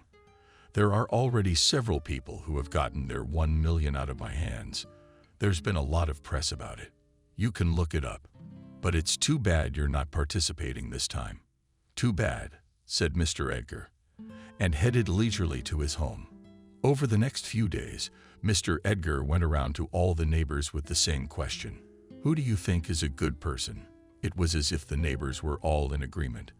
They refused to discuss the subject, and when Mr. Edgar asked them if their reluctance to talk might be due to shame for having slum mud at many of their acquaintances last time, some of them threw him out of their homes. Minister Edgar was used to such displays, so he took no offense. But not everything was so hopeless. After he was kicked out of the church by the minister, he was caught up on his way home by that nice and sweet neighbor Iris. "Mr. Edgar, if you're not in a hurry, listen to me. Is there someone I can tell you about?" said he as he ran after him. "Well, that's interesting. Come on, let's go home," said Mr. Edgar, and they came to his well-maintained yard where there were wooden gazebos, and Iris was the first to speak. "I am aware that you have announced the second part of your experiment. Is that correct? Do you have someone to praise?" asked the old man. "Yes, I have someone to praise.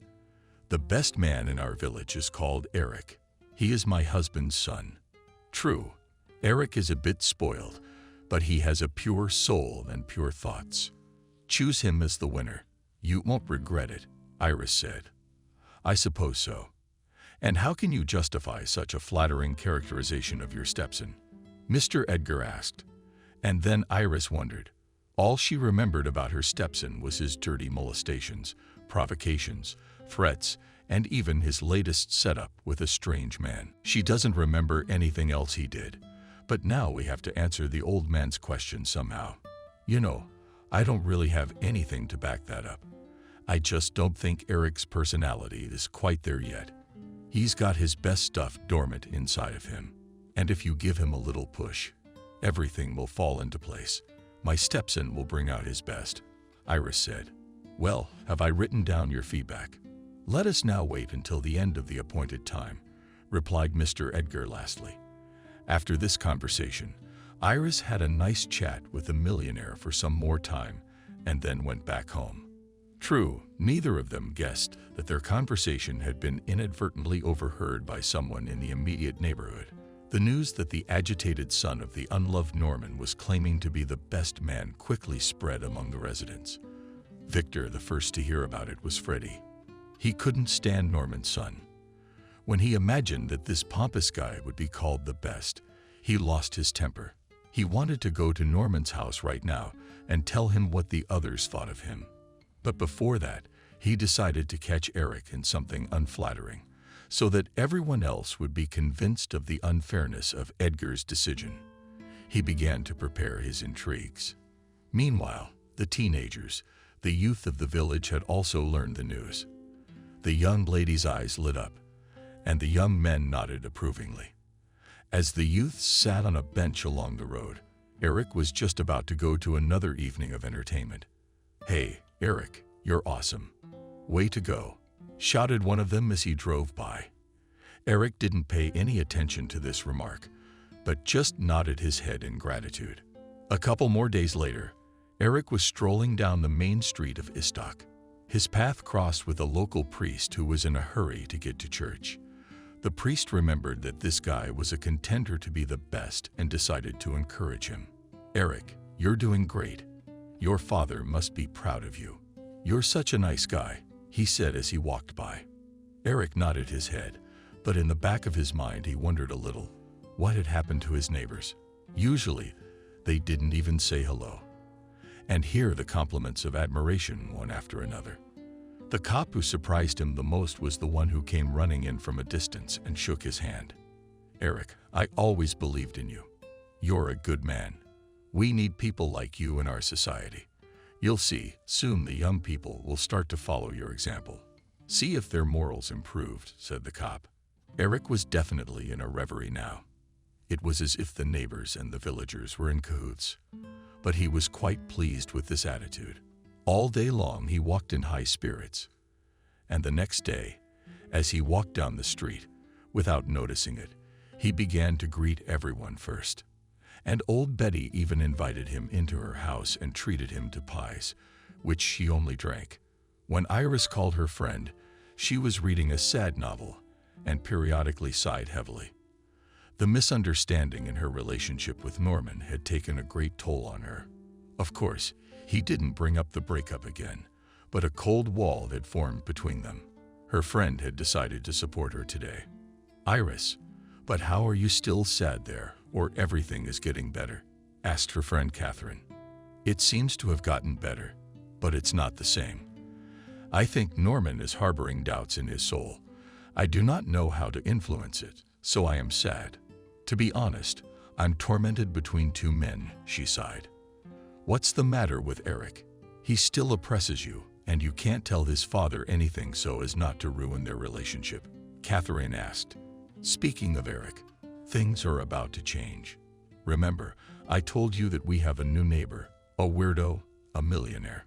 He promised $1 million to whoever was chosen to be the best man in the village. I went to him and told him that Eric was the best man." Iris grinned. "What do you mean he's the best man when he's a drunk and a bully? And anyway, what did he do to deserve such happiness as a free $1 million? Catherine wondered. "It's very simple. If he's lucky, Eric will get this money, and the first thing he will do is to get away from his father. He will want to buy a house and live separately, and then he will want to organize his business separately from his father. The business is fine. He's not really into it anyway. He's agreeing to inherit it purely for the money," Iris said. "Well, if that's the case, of course. Don't you have a chance of getting that $1 million yourself?" Catherine asked. "I don't think so. To get it, I'd have to have someone else give me that kind of feedback, and no one here knows me. The ones who do know me quietly hate me. I don't know why, but I could certainly do something else if I wanted to," Iris said. The conversation went on for a long time, but the subject of money was never mentioned again. The last few days had been very meaningful for Eric. Active attention and recognition at every turn. It had changed his outlook on life and people dramatically. In just a few days, he had noticed how many interesting and friendly people there were among these neighbors. He even began to feel shy deep down. That before he had always considered them petty people and disdained them. Now Eric could calmly linger on the street for a conversation with another neighbor. He could safely go to any of them in the house, sit at the same table. He liked that very much. Suddenly, Eric felt that he also wanted to do something nice for these people. The first such person was an old lady-to-be. Eric specially set aside a free day to fix the old lady's old furniture. True, he had never done such a thing before. But the old lady herself helped him with hints, and when the business was over, she treated him to her delicious pie again. At parting, the old woman patted the boy on the shoulder and blessed him with good luck. Eric experienced such pleasant feelings for the first time in his life. A couple of days later, he wanted to feel this state again. He started looking for someone to help him with some things. A priest came to mind. When Eric arrived at the church, he was tidying up the yard. Eric asked him to sit on a bench while he hauled all the leather hay to the back of the church. When the job was done, the priest blessed him for good luck too. Then he invited the boys into the cellar, where they drank simple herbal tea. The priest told Eric different parables that made the guy think even more. Freud. Meanwhile, every day he asked Mr. Edgar about the results of the experiment. He was looking for a way to foil Iris's plans to keep Eric from becoming the best man in Freddy's village. 1,000 times I regretted that I had written so many complaints about almost every one of my neighbors in the first phase. I should have left at least one alone. Now that one could have been listed as the best, if that one had won $1 million from the old man, it would be split in half. Brady was doubly angry at his stupidity, and when he found out that the second candidate never showed up, with only a few days to go before the end of the experiment, he got into everything. Constant drinking. And today she decided to try once again to return the former warm attitude of her husband. She cooked his favorite dish, put on her best dresses, organized a romantic setting, and called her husband.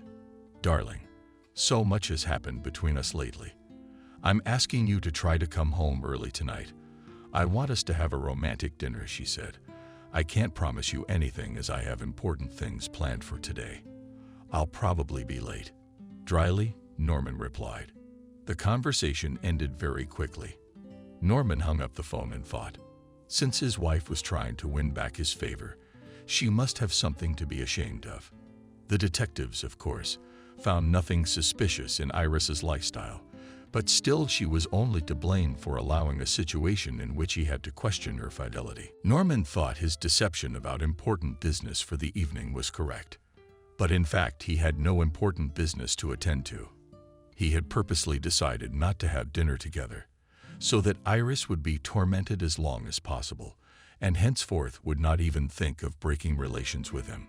Let this be a lesson to her for a long time, Norman thought. Meanwhile, the day of announcing the winners of Edgar's experiment was approaching. Everyone awaits this day with curiosity. Traditionally, on this day, Edgar would set a lavish table, serving the best wines and the most exquisite dishes. His neighbors didn't doubt it until they saw the sign on Edgar's gate and the sale of his house. Did our neighbor decide to move out? He didn't like it here. Where's he gonna move to? What's gonna happen to his experiment? Was it really a hoax? Were the neighbors whispering amongst themselves? Oh no, I've never cheated anyone in my life. It'll be just as I promised you, Mr. Edgar himself said. About that. Indeed, on the appointed day, everyone showed up except the Norman family. Eric was busy that day with his charity projects he had recently launched. Norman decided to intentionally stay late at work, and Iris waited faithfully for him. The guests feasted on gourmet food, drank good wine, and marveled at Eric for not coming to such an important event for him. In the middle of the evening, Mr. Edgar asked for the audience's attention. You all know the occasion for which we are gathered here. I don't want to keep you waiting. I've already sold this house to a good man. He'll be moving in any day now. And I'm leaving your pleasant company, for my experiment has achieved its purpose. I know who is the best man among you, said Mr. Edgar, and started walking around the table again. Eric, of course. Eric, this has long been known. But the lad is worthy. He's changed in a good way. Ever since the rumors started, the guests have been whispering about it. And that person is Mrs. Iris. It's a pity she didn't come. But I'll be sure to stop by before I leave and give her the money, Mr. Edgar said, and asked one of his bodyguards to show him the suitcase with the money. There was indeed real money in it, neatly stacked in a row. The guests were in such deep surprise, as they knew nothing about this woman. And this woman did not know that she had been chosen as the winner of this contest. 2 days later, early in the morning, Norman found a tiny note on the kitchen table from his wife, saying that she was leaving for Mr. Edgar and divorcing him.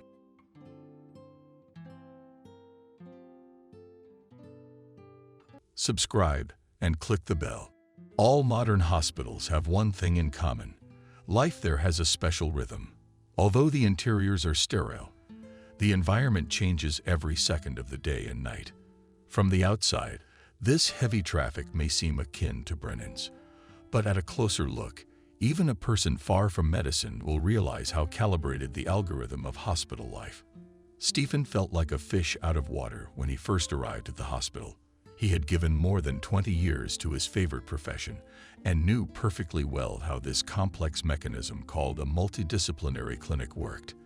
And he was very proud of the fact that he was one of the cogs of this system. The doctor also liked to philosophize about his purpose in this troubled world.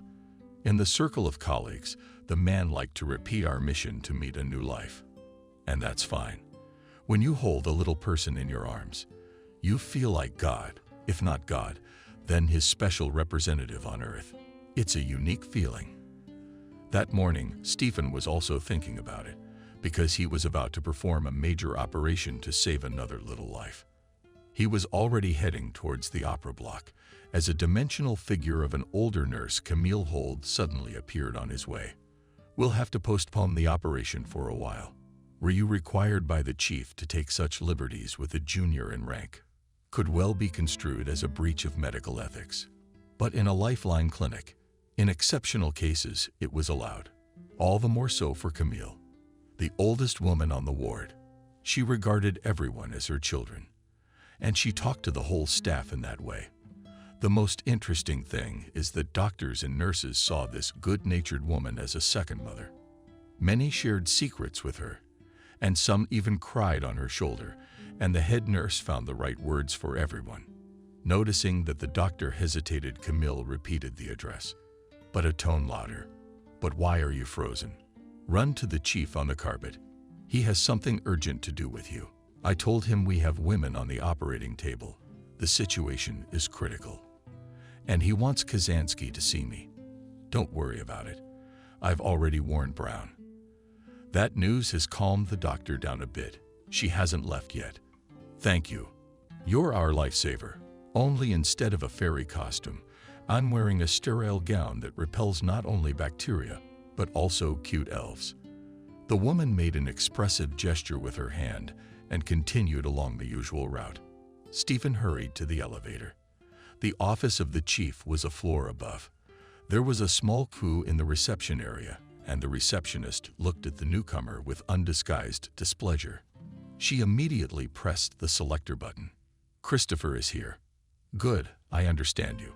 The sour expression was instantly replaced by a duty smile. "Is the chief expecting you?" "Come on in." Stephen had time to think that this nice girl should work in the theater, not in a medical institution. Only good actors can change their faces that fast. Christopher was talking to someone on the phone. He nodded the visitor to a chair and continued talking. "Don't worry, Rick, everything will be fine. But even a good doctor can't account for all the pitfalls. I'm not making excuses." "You got that right." Stephen realized the supervisor was talking to the supervisor and forgot to make sense. The man put the receiver on the machine.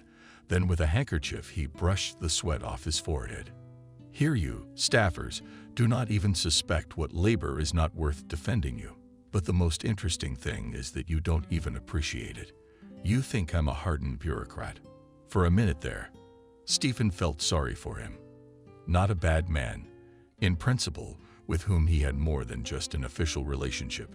After all, Christopher was the father of his wife. That is, in the circle of the closest relatives. But at work it was not supposed to remember about it. So the doctor limited himself to the standard form of sympathy.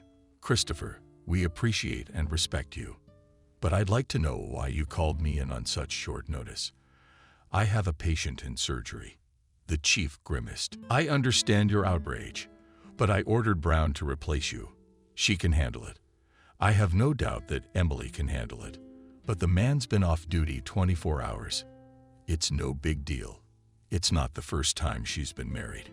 It's what we do. You take it easy. Do you need your help? I can't get anyone else to do it because you're the only one with a good mouth." "I don't get it. Explain more." The chief waved his hand dismissively. "You see, I'm also under pressure from above. I got a call from the region. They want an interview for television. And you know what my relationship with these sharks of the pen is like, don't you?" But Christopher canceled the operation for the sake of talking to journalists. Yes, some tests. First of all, nobody canceled anything. And secondly, for the sake of the image of the institution, you can sacrifice something. I mean, it's all about PR. What did you think? Market conditions demand that without this, as you say, PR, we will remain in the backyard. You think I'm comfortable with that? I'm a doctor, and I'm supposed to be doing this kind of crap. Christopher was really going at it. It was obvious that he had a lot on his mind, too. And Stephen once again felt a pang of pity for this not young man. "All right, I'll give the damn interview when the reporter shows up. You're glad he's here. He's already here, waiting for you and your resident. But it's a girl, and she's quite pretty. Just make sure you don't get too comfortable." Stephen stared at the chief in bewilderment. "Are you saying there's an unauthorized person in my ward at this moment? I know it's a breach of regulations, but the press representative asked me very much, begged me to let her experience the working atmosphere of the maternity ward. But we can make an exception." "No, Christopher, you can't. I'll take questions, but she's not going to get past the sterile barrier. And I'm not going to disrupt the regimen because someone else wants to. We don't have enough hospital-acquired infections. I don't have the authority to order it. You're in charge. It's your call." Stephen felt his nerves clench into springs. He was already imagining how he was going to put this as yet unknown journalist in her place. With anger, the doctor's fists clenched automatically, so he had to catch his breath a little before entering the residence room. It turned out that a whole group of television employees were waiting for him. A cameraman was indifferently checking the equipment, and a skinny girl in a ridiculous blouse with huge flowers was writing something in a notebook. Another older woman with a neat suitcase sat on a sofa. Seeing this company, Stephen could hardly restrain himself from the harshest words. He called the nurse on duty. Why are they without gowns? What kind of vigilantism is this? The girl with the notebook. She answered for the nurse. Don't scold the nurse. It's not her fault. We've done away with the gowns. I have to be on camera all the time, and the cameraman is just uncomfortable in a gown. The doctor's cup of patience was overflowing, and he lashed out at the uninvited guests. Who are you to give orders around here? Do you realize that this is a maternity ward, and here is a special regime? Therefore, all outsiders are a danger to the lives of moms and babies. The girl barely reached the doctor's shoulder. She obviously did not expect such an outburst of anger on his part. She started stuttering out of fright. But I didn't know it was so serious. We just wanted to do a live shot. Don't even dream about it. And anyway, didn't they teach you in your office that before you go to the object, you should first study its features? Maiden nervously rubbed her wet blouse with thin fingers, and her voice trembled with excitement. Yes, I've been warned. But I didn't think it was that serious. I need to get the material done soon. It's a miracle. You see, she has an emergency. The girl is a special needs institution, while Stephen brought the inexperienced journalist up to speed. A nurse brought gowns for the entire creative team. The woman, the valise, and the cameraman quickly paid for themselves in white robes. The girl followed their example as well. But from confusion, her hands were shaking badly, and she could not get into the sleeves of the protective clothing in any way. The doctor felt embarrassed for his not too friendly attitude towards the TV crew. He decided to help the girl who was ready to cry. She gratefully accepted the help. Thank you, Stephen. You see, this is the first time I've been assigned to do serious reporting. I just wanted it to be at the highest level. I know exactly what you mean. I was young and inexperienced myself. No offense, but I want to give you some useful advice. As you call the girl by her first name, she became Evelyn. You mean Evelyn. That's very nice. So, Evelyn, I advise you in the future to specify everything to the details, even before you start work. I don't know who you agreed with, but I had to transfer my patient to another doctor because of your unexpected visit, and I can see that I'll have to cancel my plans for the whole day. That's the unfortunate story. The journalist Evelyn asked in a pathetic, childish way. I'm sorry, please, honestly. I didn't realize it was so serious. Stephen noticed that the other members of the group remained silent during the conversation. It didn't escape his gaze. What's on the face of the bag lady? A gloating expression froze. Only the cameraman was still staring blankly out of the window. The doctor mentally concluded, wow, it seems that intrigue is rampant in the creative field too. Did these two best carp know exactly what they were up to? And deliberately set the girl up for a hit. But the doctor kept his thoughts to himself and said aloud a common phrase. Father Frost, translated from Latin, is the oldest language, which is still used in medicine. Cicero's phrase means what times are like today. So let's cut to the chase. The girl was pleased, smiled, gave signs of activity, and the operator. Only the lady with the briefcase remained in the same position. Evelyn reprimanded her. We're on it. Clean up my face. I was a little nervous. And the doctor had a forehead and cheekbones too. Don't push me. Girl, I can see perfectly well. I was struck by the lady's voice. He was thinking of asking if she was not voicing old lady Shapokliak or grandmother Yaga at the studio, but he held back in time. The person named Clara opened her casket and got down to business. I must say, She was very skillfully wielding all sorts of meters and brushes. Then the cameraman determined convenient places for shooting. The girl, Evelyn, asked the standard questions. Stephen was surprised to recognize that she worked very professionally. She never once looked into her notebook, but asked more questions as the conversation progressed. The competent actions of the young journalist bribed the doctor. But was there something else special about this girl that made his heart tingle? Evelyn, for obvious reasons, I can't take you to the delivery room, but we can visit the happy moms together. I'll just let the nurses know. By the way, feeding time is coming up, but we're strictly on the clock, so you can film some very touching scenes. Thank you. That's great. The girl jumped up on the spot with delight. Clara Modesto threw an unkind look in her direction.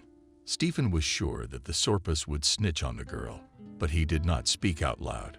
The interview took almost 2 o'clock. Saying goodbye to the guests, Stephen saw Brown walk tiredly out of the operating room. She waved hello to him. Everything is all right. The doctor did not hold back and reproachfully addressed the journalist. While we were talking to you, my colleague saved 2 lives at once. These are the heroes of our time. They are the ones you should be reporting on. After a minute, he regretted what he had said and did not take out his notebooks and began to quickly write something in it. Clara watched her with undisguised dislike. The cameraman and makeup artist hurried to the elevator. I didn't stay long. Stephen, I wanted to ask you something else, not for the interview. Go ahead. I'd be happy to answer your question, as long as it's not about my personal life. It's a little concerning.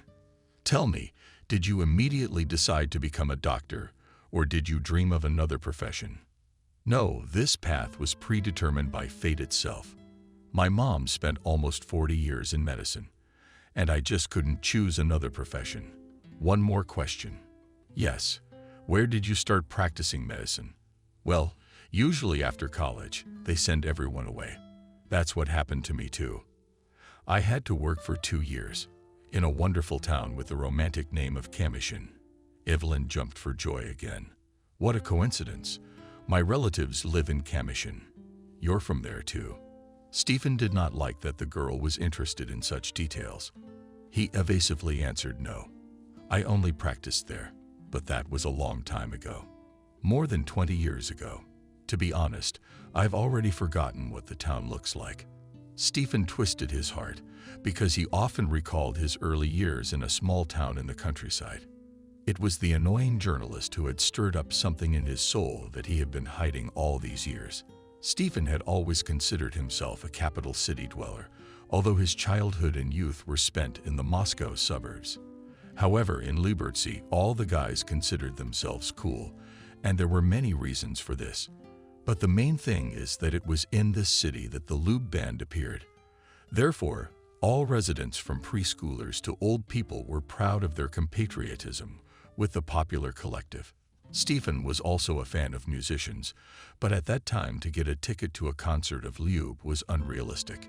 For 2 reasons, the fabulous price and the limited number of tickets themselves. But the most difficult thing was finances. In the family, apart from Stephen, there were 2 younger brothers, and the only breadwinner was the mother. Jenna worked as a midwife, and to feed her boys, she was at the hospital 24 hours a day. But even working 2 jobs couldn't cover all the expenses. At first, the father sent child support, and then he disappeared without a trace. One day, Stephen found a letter with a strange stamp in the drawer of his dresser, and reading it, he realized that his father is in places very remote. He never told anyone about this fact from his biography. And then, when he received a passport, he took his mother's maiden name. But Jenna, despite the workload, knew perfectly well about the hobbies of her sons because she tried to be aware of the affairs of each. One day, she suggested to the eldest, "Stephen, to us temporarily to work in the emergency room is required in the nursing department. You only have to work 2 night shifts a week. If you want, I can arrange to take you on weekends. You can earn some money for your pocket money." The young man agreed right away. After a month, he was so absorbed in his work that he decided to become a doctor. Even though his first salary was small, he was able to buy a ticket to see his favorite band. There was still money left over for candy for his younger brothers and flowers for his mom. Jenna, from the excess of feelings, even wept. Edichka, I haven't even noticed how you've grown up. You're already earning your own money.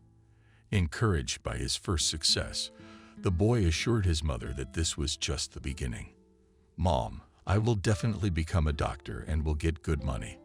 The woman cried even more. Son, to get into the institute, you need to have a BLAT or a certificate with only A's. And you have neither. And there's no one to help us. Our family is all poor. Stephen, hug. Don't cry. And believe me, I'll get in. There must be a dynasty of Kazan doctors. Jenna laughed. I'm not a doctor, midwife. I mean, it's the middle tier. And why are you talking about Kazans? It was my last name before I got married. Mom, I decided to take your last name. Here's the passport. The woman looked at the document and couldn't find words. Son, but it's not allowed. According to the law, children must take their father's name. Mom, you're wrong. A child has the right to choose any surname of his parents. I've decided I'm going to be a Kazan dynasty.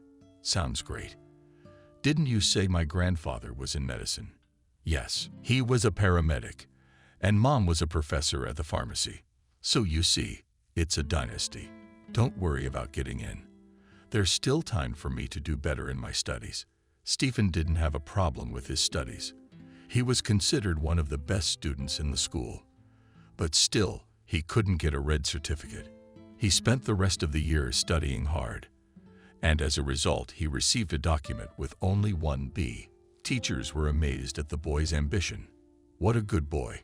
Too bad he got a B in math. Well, Stephen was not upset about it. He was sure that he would definitely get in at the first attempt. Probably, it was this confidence that gave him strength during the entrance exams. When he saw his name on the list of students, his excitement eased. But the purposeful young man also did not allow new results. All the years of student life, the guy also devoted to study. He did not go to discos and did not even meet with girls, although they were very actively trying to win his favor. When the guys joked about this, he cheerfully replied, "Finish the institute to make up for lost time. I will have a temporary harem, and a whole week will devote to a body life. In the meantime, you have to sacrifice something for a bright future, to make it easier on Mom." Stephen was working part-time at the clinic as an orderly. His past experience helped him a lot.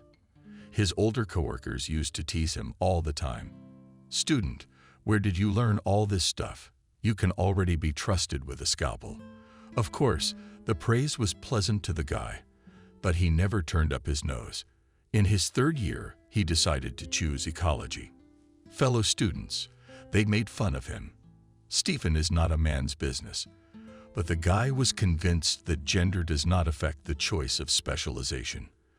After all, for the sick doctor is a helper and savior. And whether he is a man or a woman does not matter. Stephen was sure that he would get on distribution in one of the capital's hospitals, but admitted that in the worst-case scenario, he would have to work for a couple of years in a polyclinic.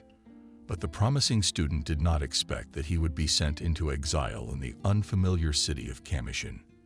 When he learned about his unenviable fate, he almost cried. The most surprising thing is that he was the outsider, because other guys from the course, who skipped lectures and passed the state exams worse than him, were luckier. His fellow students openly laughed at him. John Williams, whose dad ran the clinic, made fun of him. But what? You don't always get the lucky ticket. Sometimes you don't. You've been listening to your brain for years, and you have to go to the woodshed. But don't despair. People live in the provinces too. There's even a club with dancing to the accordion and a bathhouse with a store. How will you settle down? Let me know. Stephen couldn't stand those arrogant guys. Often they almost got into fights, and John was always the provocateur. Fellow students tried not to hurt him, were afraid of the high position of Father Williams. Stephen, too, for many 6 years restrained himself. But having received hard labor assignments, He forgot about conventionality. Celebrating victory early. You don't know where you'll be a year from now. You're as dumb as a jackass, only thanks to your daddy. But it's dangerous to let you near the sick, because your name is Dr. Death. Witnesses to this verbal altercation held their stomachs. Well done. You got Williams on 5. That's an interesting nickname for him. With Stephen's hand, the nickname Dr. Death has indeed been firmly planted on John. So you could say he was taking revenge on his enemies. He considered for himself humiliating the prospect of working 2 years in the province. For 2 days, the boy was not himself. He could not dare to tell his mother that he would have to go to Mutarakan. But it was impossible to hide anything from Jenna. Son, you're walking around like you're in the water. Have you already had your assignment? Stephen lowered his head. Mom had. So, nothing good. I was sent to the glorious city of Kamishin. Stephen expected anything tears, righteous, maternal anger, words, sympathy. But Jenna's reaction struck him dead. The mother glowed with happiness. That's good, son. The conventional wisdom is that working in the provinces is humiliating, and the most mediocre medical graduates are sent there. But as life shows, it is in rural areas and small towns is the best place to start practicing. After all, a young specialist immediately gets to the front line. He will have to take responsibility and make decisions himself. And for a doctor, it is the most important thing. The city with a picturesque name met the young doctor is not welcoming, like a bucket of rain was pouring. So there were puddles everywhere, more resembling lakes. Until Stephen reached the local hospital, he was washed up to nothing. But the personal loss was insignificant compared to what lay ahead of him. The hospital building looked bleak and even scary. The interior also left an unpleasant impression of linoleum floors, iron beds with netting, and broken furniture. A frightened middle-aged woman reported to an elderly paramedic who volunteered to be his guide for a while. Sam, I was left here on duty. Where did they all go? The woman's eyes widened. Sam, are you asking stupid questions? People are digging potatoes. It's raining like a bucket. Now the sky is cracked. But this morning it was fine.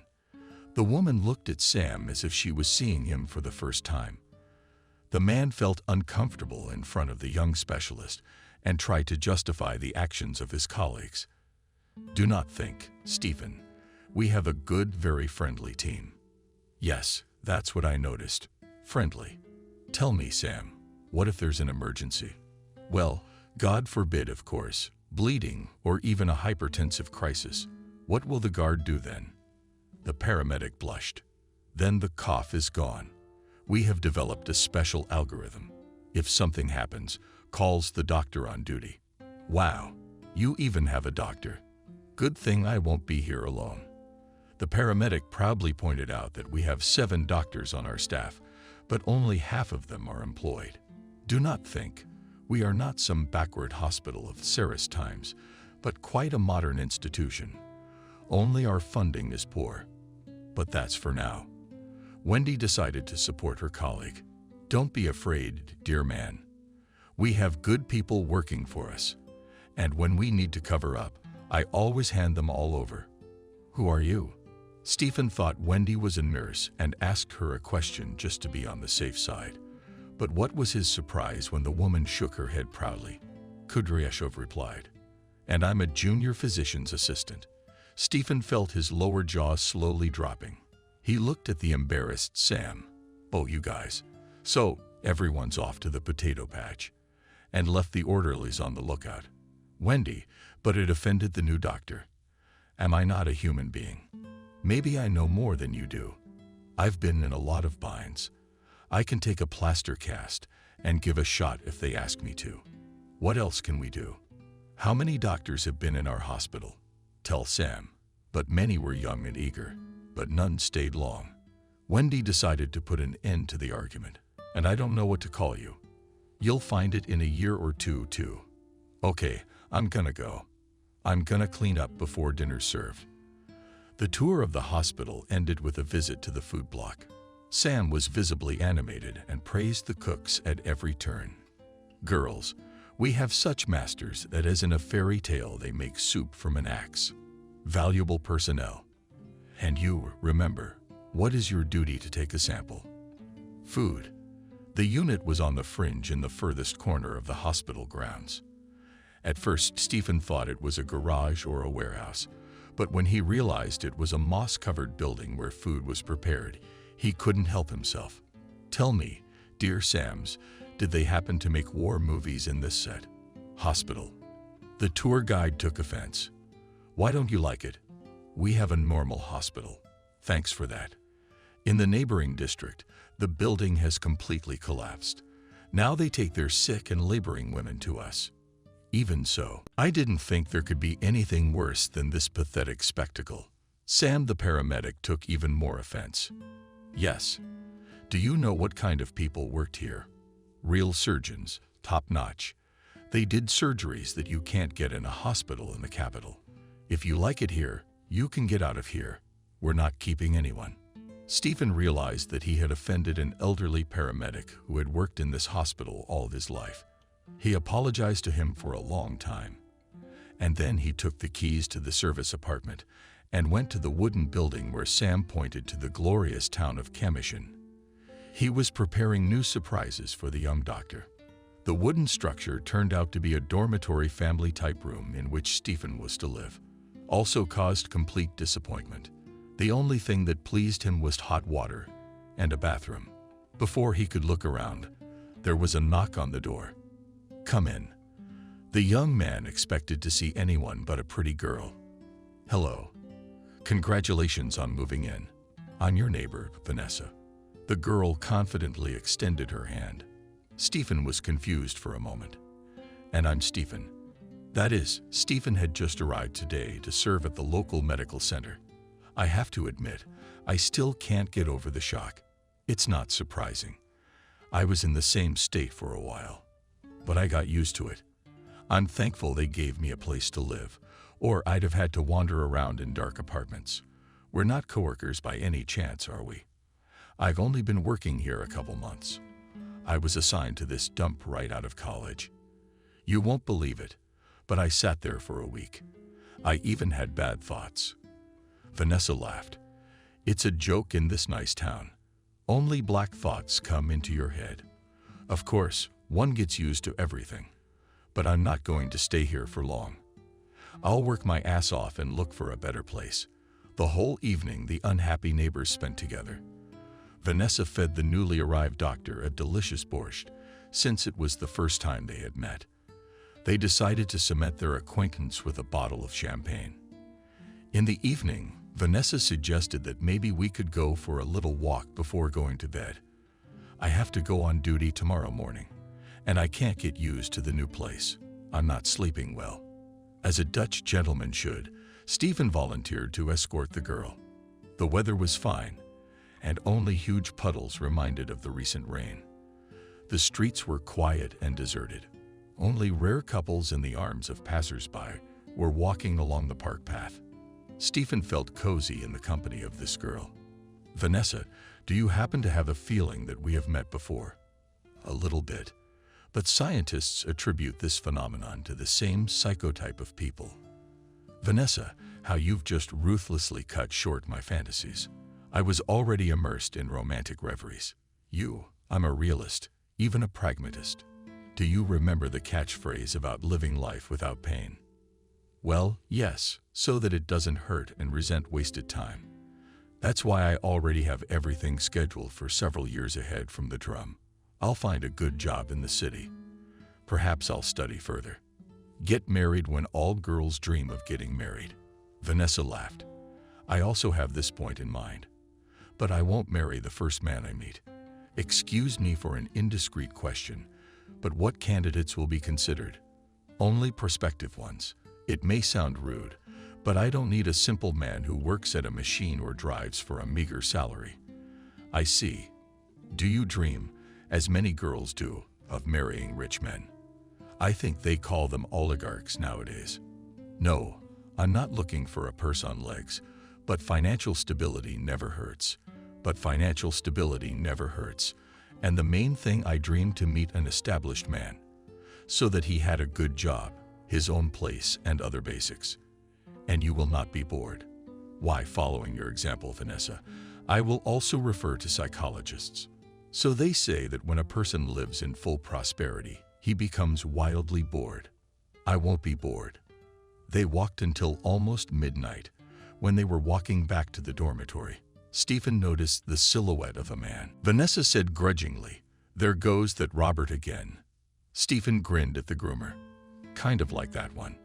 I don't know where to hide from him." The guy noticed the approaching couple and immediately boiled. "Vanessa, who the fuck is this guy?" "Robert, what kind of language is that?" "It's not a Dutch. Our new doctor came from Moscow. So you're happy with the capital's cockhole. And you don't care about Robert."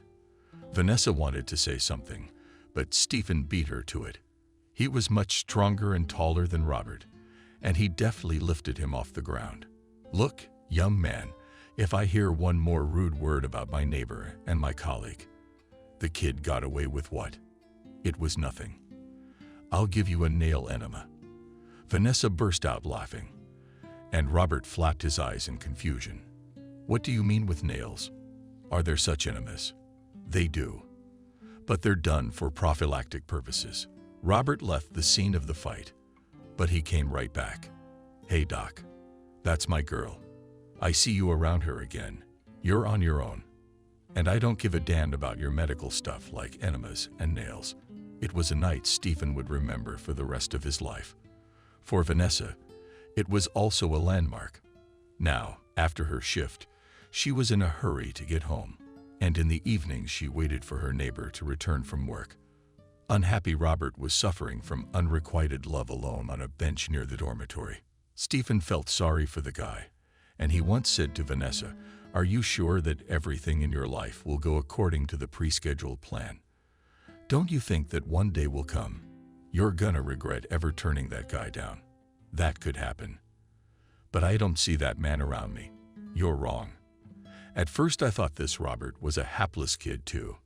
But it turns out he's a real hero." "What do you mean?" "I mean he risked his life to save a fellow worker. They had an accident in the shop, and a man was almost crushed by a stove. And Robert reacted, got hurt himself, and saved his comrade from imminent death." The girl looked at Stephen with surprise. "Where did you get this information?" "From our hospital, I guess. Your Robert was brought in while I was on duty. You know that every doctor in our hospital is a handyman. I had to take over as surgeon yesterday, so I treated Robert for a while. Anyway, I put him in the ward. Maybe you'd like to visit him. Let the kid enjoy himself." Neighbors didn't see each other for a long time because their work schedules didn't match. It was only 3 weeks later that Stephen came face to face with Vanessa in the kitchen. The girl was excited to see him. "Listen, we live in the same apartment, but we don't see each other for weeks. For friendship's sake, you'd take me to your ward. I heard you guys are having maternity leave." Yeah. But you know, Vanessa, it's just a matter of not having a full complement of staff. For example, I've learned almost every related specialty in a few months. Can you fill in for a midwife?" "Oh, I'm probably not right for it. I can navigate an operating room with my eyes closed. Delivering a baby is a big responsibility. It's always like that when you start poaching staff. It's a bummer. I'm also in favor of getting out of here as soon as possible." "I don't know yet. Vanessa, have you changed your plans?" The girl was embarrassed on her face. A bright blush appeared. "I have some, by the way, thanks to you. I'm not going to guess yet, but maybe I'll invite you to the wedding soon." "That's interesting. Who's the lucky guy?" "Rude Robert." Stephen slyly looked at her, but could not stand it and laughed. Vanessa looked so embarrassed. "You hit the spot. But he's really not a bad guy, and his parents are really nice. By the way, Robert's mom is a teacher, and he's so rude. That's skewed. That's what your favorite psychologists explain. They think it's because of childhood complexes, but I'm very happy for you. Just hurry up with the wedding, or I'll be gone. A man promised to pull me out of this swamp called Kamishin, and as you know, that's what I want more than anything." Stephen did not lie to the neighbor. The prospect of returning to the capital really existed. For several months, the young doctor worked without weekends, and when a lot of heads accumulated, he decided to visit his mother in the electric train. He ran into John Williams quite by accident. He was delighted to see you. What are you doing here? Honestly, I'm very happy to see you, and I repent for treating you unfairly. You know, even a year can make a man wise. Tell me, how are you doing in your John and Camishin? You don't even realize what a shithole it is, but when you don't have the basic things you need to work, you want to cry. I have the feeling that no one in that godforsaken place has ever heard of modern medicine. Yes, this is the situation everywhere. Of course, in the capital it's a little easier, but we have to beat out even ordinary bandages. My father comes every day from work as a psychologist. He's in charge now, but you can be patient for such a position. What about your sister? I dated her for a while when I was young. And then the girl found a more affluent beau for herself. John scratched the back of his head. Jack, as usual, waiting for her prince. She had a fiancé who looked like a prince. He was, but he went to the States. Her sister suffered for a long time because he didn't take her with him. Now she's looking again. By the way, can you try to rekindle the relationship? I'm sorry, John, but you can't step in the same river twice. I think you'll agree with me on that one. I couldn't agree with you more. And my sister's no picnic. Personally, I'd run 10 kilometers without looking back. I don't envy anyone who has to live under the same roof with her. They chatted for a while, recalled some student life jokes. And John gave him a booby-trapped square. It's my business card. Now all decent guys have one. It's got all the coordinates. I hope you got a grave. No, I've only seen a picture of one. And my salary can't buy such an expensive thing. Don't be pompous. They say they pay doctors well in the countryside. That's just a rumor. But in reality, it's a pittance. A doctor's rate is more or less the same. Nurses and orderlies. My neighbor is an operating room nurse. She can work with her eyes closed. Maybe she's afraid to get paid. John pushed Stephen. Nice neighbor. She's all right. Only she's getting married soon. Too bad. I would have come to visit. Vanessa went about the apartment like a butterfly. Stephen watched her cooking with a smile. On the one hand, he was happy for his neighbor and irrepressible Robert, but at the thought that Vanessa was getting married, he felt sad. So he carefully avoided meeting with the girl one-on-one. For a while he succeeded, but one evening Vanessa herself knocked at the door of his room. Stephen, don't you think we need to have a serious talk? The young man was silent. He was afraid and waiting for this conversation. He was afraid because he could not understand his feelings. Why don't you say anything? You do realize that sometimes one word, one move can solve everything. I don't want to make a fatal mistake. I don't want that either. Suddenly, Vanessa started to cry. She spoke loudly and desperately. But why? Why do you bear all this in silence? Why do you let me go out with this Robert? He is kind and very good, but I don't love him. You see, I dream about you every night. You have no idea how many times I've stood breathlessly at your door, afraid you'd chase me away. The flow of reproaches was interrupted by a long kiss. The lovers lost track of time. They forgot about everything in the world and hugged each other and fell asleep only in the morning. Vanessa was the first to jump up. I think I overslept, Stephen said. I'm on duty too. Vanessa admired his pumped-up torso. Oh, what's that? It's a birthmark on all the men. My grandfather had a big one. My younger brothers also have one.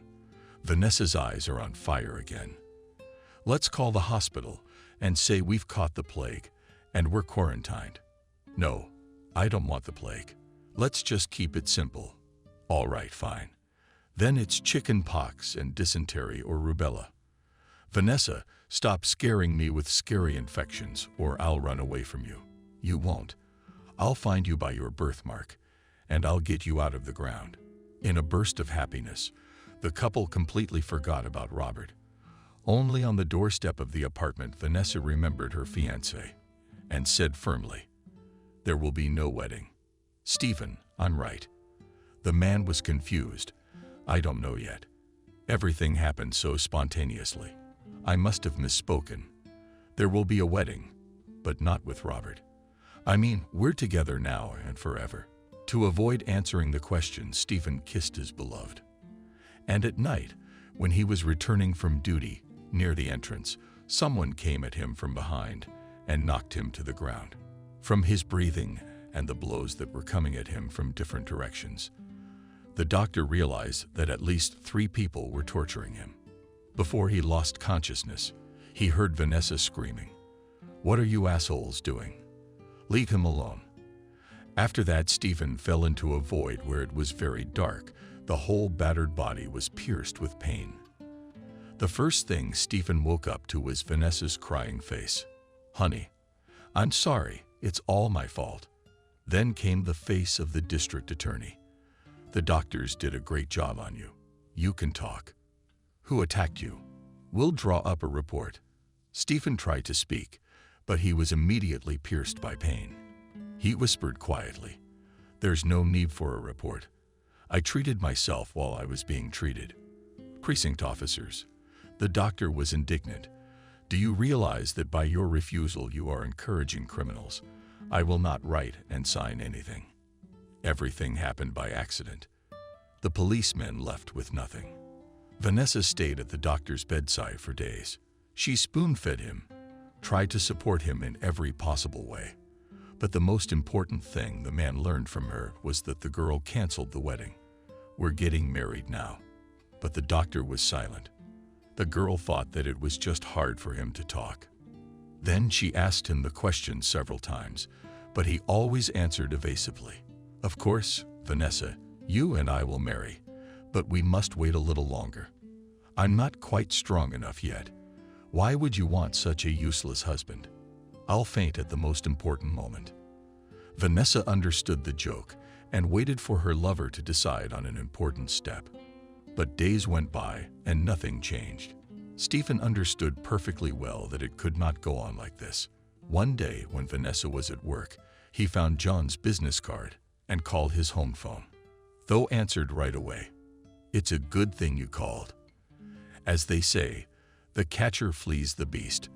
I was about to put out a BOLO. There's an opening at my dad's clinic. Listen, thanks. I didn't expect that. But how? I've got a settlement to make. I've got some errands to run. If you don't show up tomorrow morning, there's another candidate. There's a lot of applicants for this position. As long as you're a resident, you could be chief. So doesn't it matter?" Stephen rushed to the hospital. He applied for the settlement, explaining the urgency with his mother's illness. He was embarrassed to lie, but there was no other way out. Returning to his bachelor's den, he also hastily began to pack his things, hoping that he would be able to escape before Vanessa returned. But she had returned from work early. Seeing the packed suitcases, the girl realized everything. "Stephen, what happened? Have you thought about what's going to happen to me? I mean, everyone's gonna be pointing fingers at me." Vanessa was not crying, but there was so much despair and longing in her voice that the man felt uncomfortable. He tried to hug her, and she snuggled into his shoulder. "You promised to get married. You're running around on your own." He stroked her back like a baby. "Vanessa, you know, this is a once-in-a-lifetime opportunity. I can't take you with me just yet. I have no one in the capital. I'll have to find an apartment. And then what if I'm not a worthy candidate for you?" He lowered his eyes for a few minutes. There was silence in the room. Then the young doctor resolutely took up his suitcases. "Sorry, I'm in a hurry." He jogged down from the second floor. With the same accelerated step, he reached the train station. Only in the train carriage did he catch his breath. The man felt his face burning with fire, and his heart was torn by remorse. The train was taking him away to a new life, and the wheels backed up all the way. "You're a scoundrel. You're a scoundrel." It wasn't until years later that he realized that day was the black day of his shame. But Stephen constantly chased away the intrusive thoughts of going back and finding Vanessa. He tried to forget the girl who had believed him, but fate had a vengeance on him for that deed. The TV was on again, and Stephen sat motionless, staring at the plasma screen. "Stephen, you're all right." He snapped his fingers near his nose. The man roughly withdrew his wife's hand. "What kind of stupid behavior is this? I'm not a rabbit to test my reflexes on. Something's starting to kick in at half speed, because I want to rest. You torment me with your endless questions, Stephen. But that's understandable. I'm not a stranger. I'm your lawfully wedded wife." The woman froze for a moment. "Look, maybe you have someone else." And I missed the point. Stephen stood up and walked past his wife, but she followed him. "And I'm waiting for an answer. Jean, you only have one thing on your mind. I remember you weren't interested in me before. Why the sudden change? You know, I got bored. My daughter grew up. My dog got stolen from me. So it's just you." The man was pouring tea at the time. "You're doing great, so I was lower on your priority list than your dog," Jana Kristinovna remarked defiantly, "but you claim to be more than that." The woman poured tea too and sat down on the soft couch. "More than that. It's not your stubbornness that amazes me, but how people quickly become ungrateful. Do I owe you anything? Of course you do. My father and brother had a part in your fate. If it weren't for them, you'd still be in Kamyshin, and you'd be married to some Tolstoy of a collective farmer." Jana, for your information, collective farms were abolished a long time ago. Kamyshin must have changed too. And about my marriage, you've made up your own mind. Nobody dragged you to the registry office. You're talking like that. You're ahead of yourself. So, what a modest young man you were when you wanted a better position. Stop it. You had nothing to do with this. Christopher helped me. And in return, I married you. Otherwise, Kavala would still be sitting on old cases, so as not to further inflame an already heated atmosphere. Stephen threw on his cloak and closed the door of the country mansion behind him. Jean did not like the hustle and bustle of the city and preferred to spend the summer and fall in the elite village, although Stephen also liked the quiet life, but on the road, to work and back, had to spend several hours every day. After a quarrel with his wife, he also decided to ventilate. Driven by some inner voice, he went to Paveletsky Station. In the train schedule, he found a familiar name and asked at the information desk, "How can I get to Kamyshin? There are direct flights." The girl looked at him strangely, as if he was asking not about provincial Russian cities, but about some island in the Pacific Ocean. "Our schedule hasn't changed for years. That's why it's all accurate." The man realized that he was displeased with the woman on duty because he was bothering her. He didn't want to go home, so he wandered around the city until almost midnight. Jean did not even call. Anger at his wife had not yet passed, and he swore quite loudly. "Well, and sit stupid not in four walls. Enjoy your loneliness." For the night, he rented a room in a hotel, where he slept well. And in the morning, forgetting about the scandal with his wife, he went to the clinic. No sooner had he gotten to the ward. Camille, the head nurse, said in an announcer's voice, "Stephen, the head nurse wants to see you." "Ah, okay. I'm on my way. I hope I don't have to deal with the TV crew this time. I don't know. But Christopher is definitely in a bad mood today. Thanks to our good fairy for the warning. Chief Thunder and Lightning. Stephen, what's up? Where have you been all night? The gray in my beard and the devil in my ribs. What's the matter, Christopher? How could I? I was just staying at a hotel so as not to provoke my wife into a conflict. You should be talking to her, not me. You didn't tell me what to do. You'll be on the street in no time. Don't you scare me. Christopher's bad, and times ain't what they used to be. I've been invited to other clinics many times, so Vanessa's lifeline is not the end of the line." He's talking. Application on the table. Stephen replied with a sneer. "You got it, Gov." Not 5 minutes later, he returned to the chief's office with his resignation letter. Without raising his eyes from the desk, he signed it.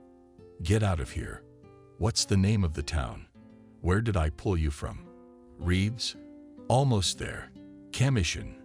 Here we go. No one is allowed to behave like that to my daughter. Stephen turned toward the door. Now he felt as if a heavy burden had been lifted from his shoulders. After living with Jean for so many years, he felt that he had never become a real member of the Williams family. It wasn't that he wasn't accepted, but rather that he wasn't particularly eager to be watered. Ideally, he was expected to be silent, obedient, not to cross Jean, to do whatever Jean's father told him to do. But Stephen didn't want to, and he always had an opinion, and he really didn't like that.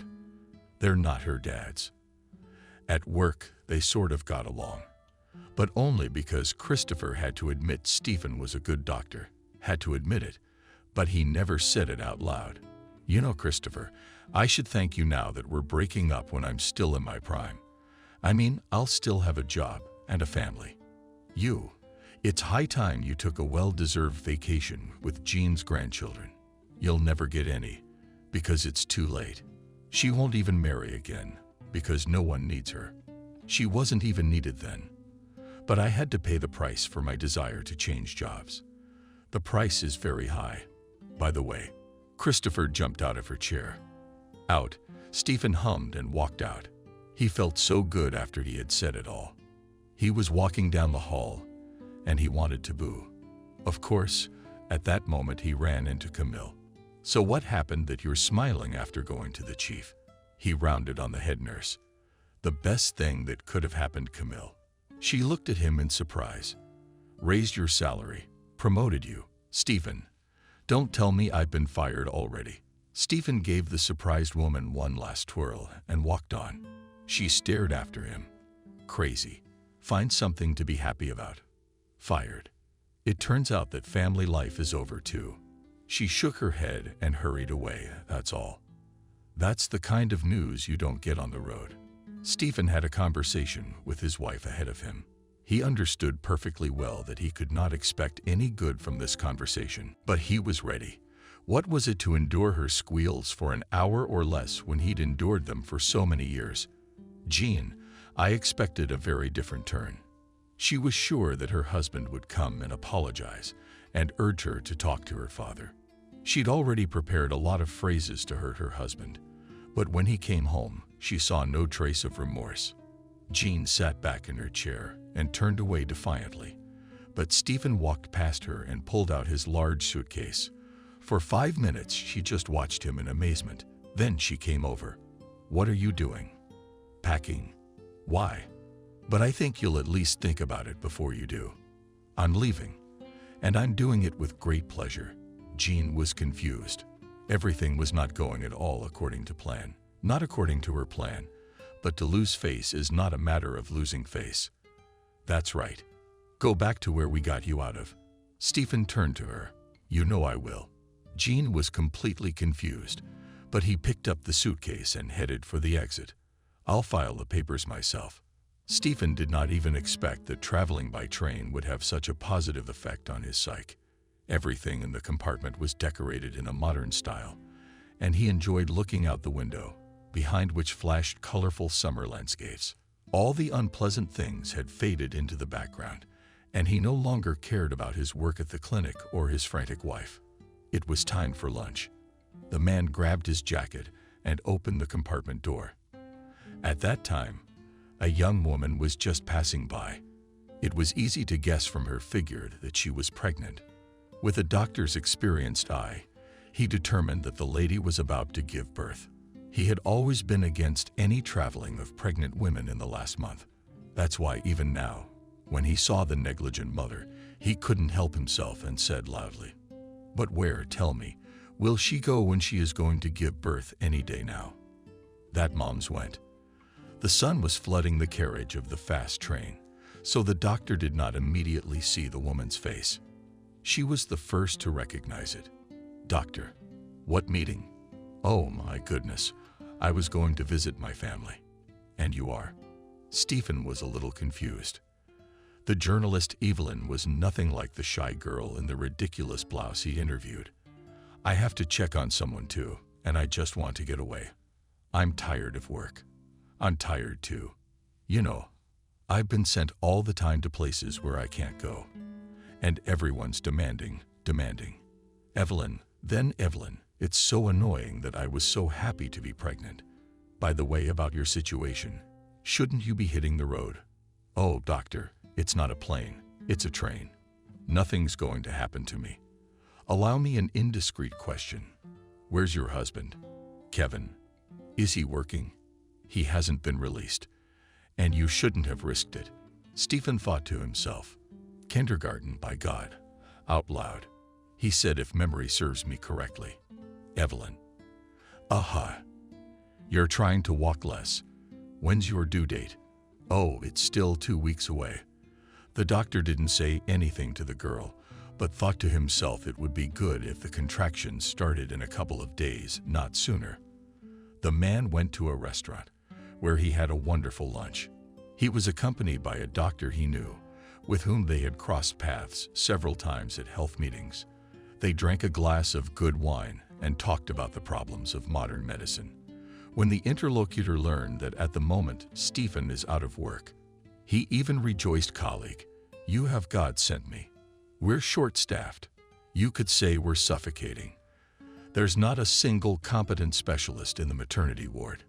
Here's my card. I'll be waiting for your call.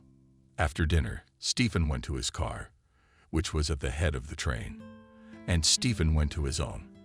But on the way to his carriage, he heard the frightened shout of the conductor. Gentlemen, comrades, there is a doctor among you.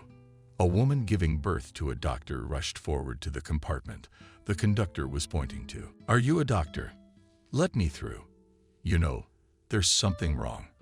I've delivered babies once before, but there's something wrong with this girl. Something wrong. Don't yell at me. She seems conscious, but she's not responding or answering questions. She's not even screaming. Everybody screams during labor. I know.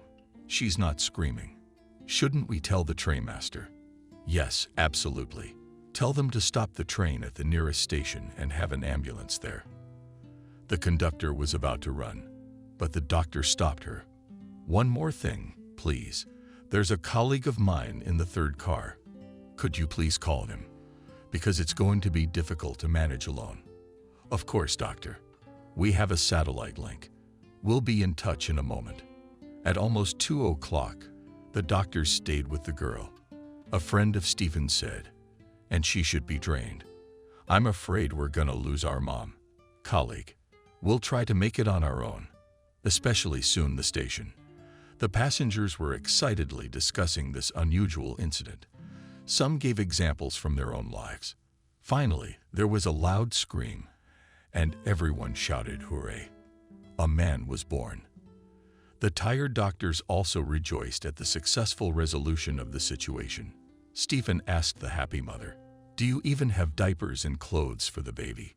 Yes, powerless from the excitement, but smiling. No, I didn't bring anything. I was told by the counselor that it's 2 more weeks. The conductor found a way out. I have sterile diapers and diapers in my stash, just in case. Let's get you over here, quick. The doctor started rubbing the baby's body and noticed a small birthmark on his right breast. His eyes immediately went black. Colleague, what's wrong? A doctor he knew was offering him a bribe. Wait, it happens. It's probably the pressure from the stress. Well, maybe. Stephen looked at the baby and couldn't believe it was happening to him. And with a loud cry, the newborn broadcast to the world that there was one more person on the planet. Good value for the price, he scores 8.95. Such a high estimate was given to the newborn by Sterepo's colleague, who had no idea what was going on in his heart. Half an hour later, the train stopped at the station. The carriage was immediately entered by doctors. On the platform, Stephen saw the ambulance and resolutely took his jacket from a hanger. He would reach it later, but now he would get off with Evelyn. In such a backwater, it was unknown whether there were any good doctors either. Evelyn was already lying on the stretcher. The girl, a nurse, wraps the baby carefully. Oh, Stephen, I didn't thank you, but now you have. You don't know how grateful I am. I'm such a fool. But you could have waited. I didn't. I thought once the baby's born, I won't be able to get to my mom for a long time. So I thought I'd go away for a few days. Yes, your behavior is completely irresponsible. Evelyn smiled weakly. Every time you and I meet, you read me like a child. Stephen thought about the fact that Evelyn had just told the real truth. Well, that's just the way it is. He needs to find out what's even going on. The birthmark is too object to be a mere coincidence. Stephen tried to remember if his family had ever talked about Kamyshin. And the more he thought, the more he realized that only in connection with his work. On the other hand, Evelyn and her relatives could have come to this town from somewhere else entirely. Do you get off at this station? The young mother's voice brought him back to reality. Yes, I'm afraid you may not get the help you need here. Those eyes didn't get huge. So you're here for me, are you? Well, you could say it's for my peace of mind. I'm the one who delivered the baby. So I need to make sure you're okay. Thank you so much.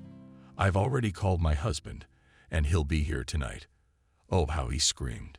He was so scared. He was right to be. How could he even let you go? Evelyn smiled. He wouldn't let go. He was totally against it. But you don't listen to anyone. Why not? I do. Sometimes he laughed. And Evelyn is very interesting and funny. The orderlies and took up the stretcher. Stephen picked up his suitcase and Evelyn's things. There was no maternity hospital in this godforsaken place, just a small wooden hospital with a children's ward. I'm sorry, doctor. There was an old woman looking at him. She reminded him of the very doctor's assistant who had once met his young doctor in Kamyshin. Yes, I'm a doctor. Who can I talk to? Well, Rick's at the clinic right now. He'll be here soon. What, he's a receptionist and works here at the same time. But since he's the only one here, we're just waiting for his son to finish school, God willing. Then we'll have a strong 2 doctors. Stephen chuckled involuntarily. Whole. 2. It's not just 1, Rick. I'll go to the labor and delivery room, but go put on the booties. The woman handed him the booties. It was obvious he wasn't their first host. Stephen, gritting his teeth. What's the matter? Evelyn was lying by the window, which was open. There was no one else in the room. He silently put the things that no one in the hospital even paid attention to, and rolled the bed with the young mom farther away. The girl looked at him embarrassed. You take care of me like that? I'm not even comfortable. Stop it. You don't need to think about anything at all right now. Just yourself and the baby. What are you going to name it? We haven't even thought about it yet. When my husband gets here, we'll decide. He heard some noise in the corridor, thought it was Rick, and he was not mistaken. The door swung open. But who do we have here? Rick was exactly as he had imagined. Stephen, short, with close-cropped hair and very lively eyes. And you must be the metropolitan doctor who delivered the baby. That's right. Well, Nanochka will take the tests now, and we can have a chat. They went out into the corridor. The nurse's station was empty. Somewhere else. We don't have any sick people here, just someone who refuses to go to the city hospital. But don't worry, we have everything we need. Rick talked himself through the ward doors, opening them one by one, to find the thread. Finally, in one of the rooms he saw her. Nana, the girl, who had been reading the book with rapt attention, flinched. That Rick, he so seemed to tease her that Stephen involuntarily smiled. Where are you supposed to be? But Rick, she ran out of breath when she saw that the doctor was not alone. Quickly she jumped up and headed for the post. They followed. So in the 6th room of a woman in labor with a baby answer head to get everything done and get diapers, skates. You don't have to. I'm going now. I'll buy everything. And I think tomorrow we can already transport them to the city. Well, the mom, obviously. It's a little early for the baby. I'm gonna get changed and go for a checkup. Are you coming with me? If it's okay, yes. Surprisingly, both Evelyn and the baby were doing well. Stephen smiled, but when her husband would arrive, she didn't answer. Probably only by evening, he decided to pick up his mom. That's a detour of almost 100 kilometers. Stephen's heart sank. That evening, he could probably find out where the child got such an object birthmark. I wonder if it's on her husband's line or Evelyn's. So far, he had no idea how he was going to do it, what questions to ask. He still went to the store. Strangely enough, there were 2 in the village, and in one of them he was able to buy almost everything he needed. Evelyn shook her hands when she saw what he had brought. "Oh, Kevin, everything is lucky. You tell me, how much do I owe? I have money. I'll pay it all back later. Now think about milk and feeding your baby." Toward evening, Rick invited Stephen into his office. "You've been on your feet all day. Let's go get something to eat." They sat down at the resident's desk. Stephen looked around. "It feels like you live here." Rick laughed. "You're almost right. As you can imagine, I'm the only doctor here. It's a bit of a grind. When my son lived at home with me, at least I had something to do. Now he's away at school, so I can devote all my time to my work. Pardon my indiscretion, but what about your wife?" "Valichka, no, not for more than 10 years. It's just the way it is. I treat people. I couldn't cure my wife." "Sorry, nothing." They had just had time to eat dinner when Nina came knocking. "Your woman in labor is in there. She's out of her mind." Stephen and Rick jumped out of their seats. They flew into the room just as Evelyn was trying to wrap the baby in a blanket. She was barely on her feet, sobbing, but she carried the baby anyway. "Evelyn, what are you doing?" Stephen took the boy from her. Evelyn looked at him with mad eyes. I need, you know. There's Kevin and Mommy. They've been in an accident." Stephen shivered. "How do you know?" "I just got a call." "Okay, don't panic. You don't know who's hurt or how badly. We need to find out first. Where are you and the baby going? What can you do for them?" "Just the baby. And you won't get far on your own." Rick was about to say something, but Nina came into the room. "Rick, they'd brought 2 people in from the accident. They said they were taking them closer to the village immediately. Kevin's mom." Rick looked at Stephen. "Can you give me a hand?" "Sure." He turned to Evelyn. "Listen to me carefully. Evelyn, we'll do whatever we need to do, but please stay in the room with the baby so we don't have to worry about you. Only if we don't have to be distracted can we help your family." "That's understood." Evelyn nodded. Rick rushed out of the room, throwing on the way. Nina Stephen ran after me.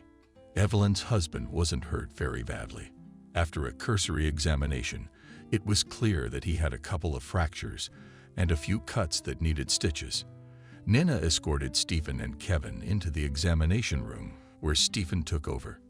He didn't know what was wrong with the woman because Rick and the EMT had rushed her somewhere down the hall.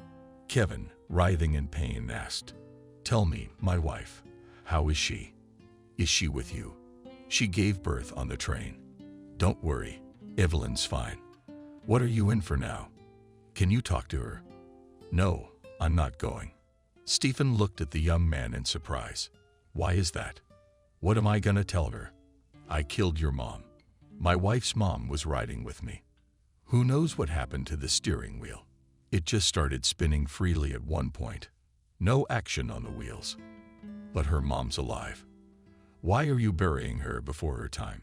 She's very hurt. I saw it. A landmine came through the door. Stephen, I'm asking you to come here urgently. I'll finish up here. There's a sign at the very end of the hall. Block." Kevin gave a startled gasp, and Stephen rushed down the hall. Rick was administering an IV to a woman. "Stephen, I don't know what to do. The damage was mostly to the abdomen. It's a huge loss. But that's not even the worst part. Something's damaged. She keeps losing blood. I've already contacted the city hospital, and they're sending a crash cart. But it'll be here in about 3 hours, at the earliest. They're bringing blood, and they're bringing the surgeon and a team.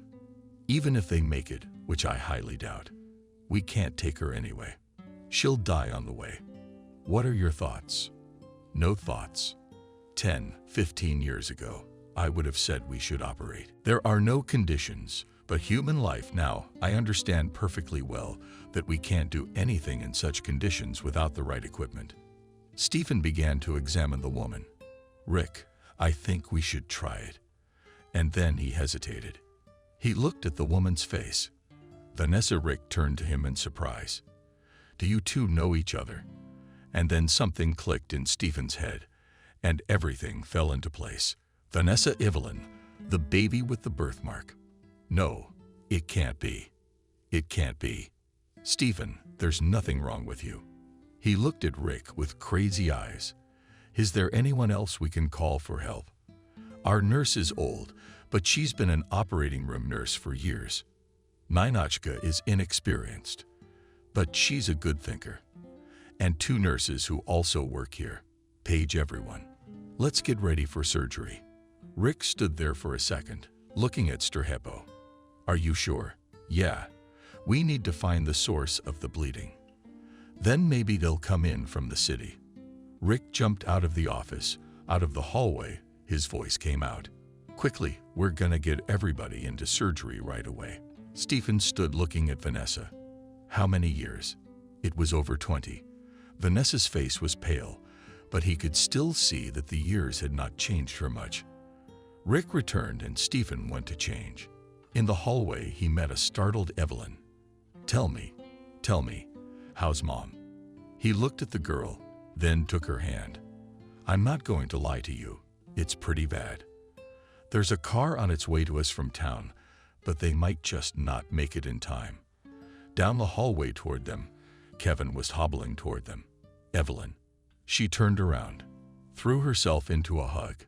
Kevin, do something, please. He stroked her hair and looked at Stephen in silence. Vanessa's O positive needs blood. I'm AB positive. Kevin, like in high school, raised his hand. You can take it. I can take anything. Just save her, Evelyn cried, then raised her eyes to Stephen. How do you know what kind of blood Mommy has? Kevin looked at him too. And how do you know what her name is? I didn't tell you. Did you leave your papers in the car? Stephen sighed. We knew her once. Evelyn suddenly stopped crying. How long ago was that? A long time ago, over 20 years ago. Evelyn, I'll be sure to answer all your questions. But then Kevin followed me. Rick wasn't much. 1. And I called my colleagues in the area. He'll be in touch if he has any tips. Great. Let's get started. About 5 minutes after the operation began, 2 more girls appeared next to them. The assistant had already laid out the tools. Now Stephen would not have recognized this elderly woman with her concentrated face, the very almost grandmother who met him.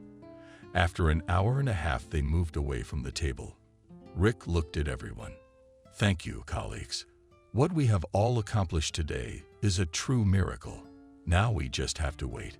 Stephen stepped out into the hallway. He realized that he had to go and talk to Evelyn. Kevin was taken to her room. The conversation would probably not be very pleasant, but it could not be avoided. He pulled off his cap, pushed open the door of the room. Evelyn immediately jumped up. Mom's alive. I think everything will be all right now. The colleagues from the city will be here soon.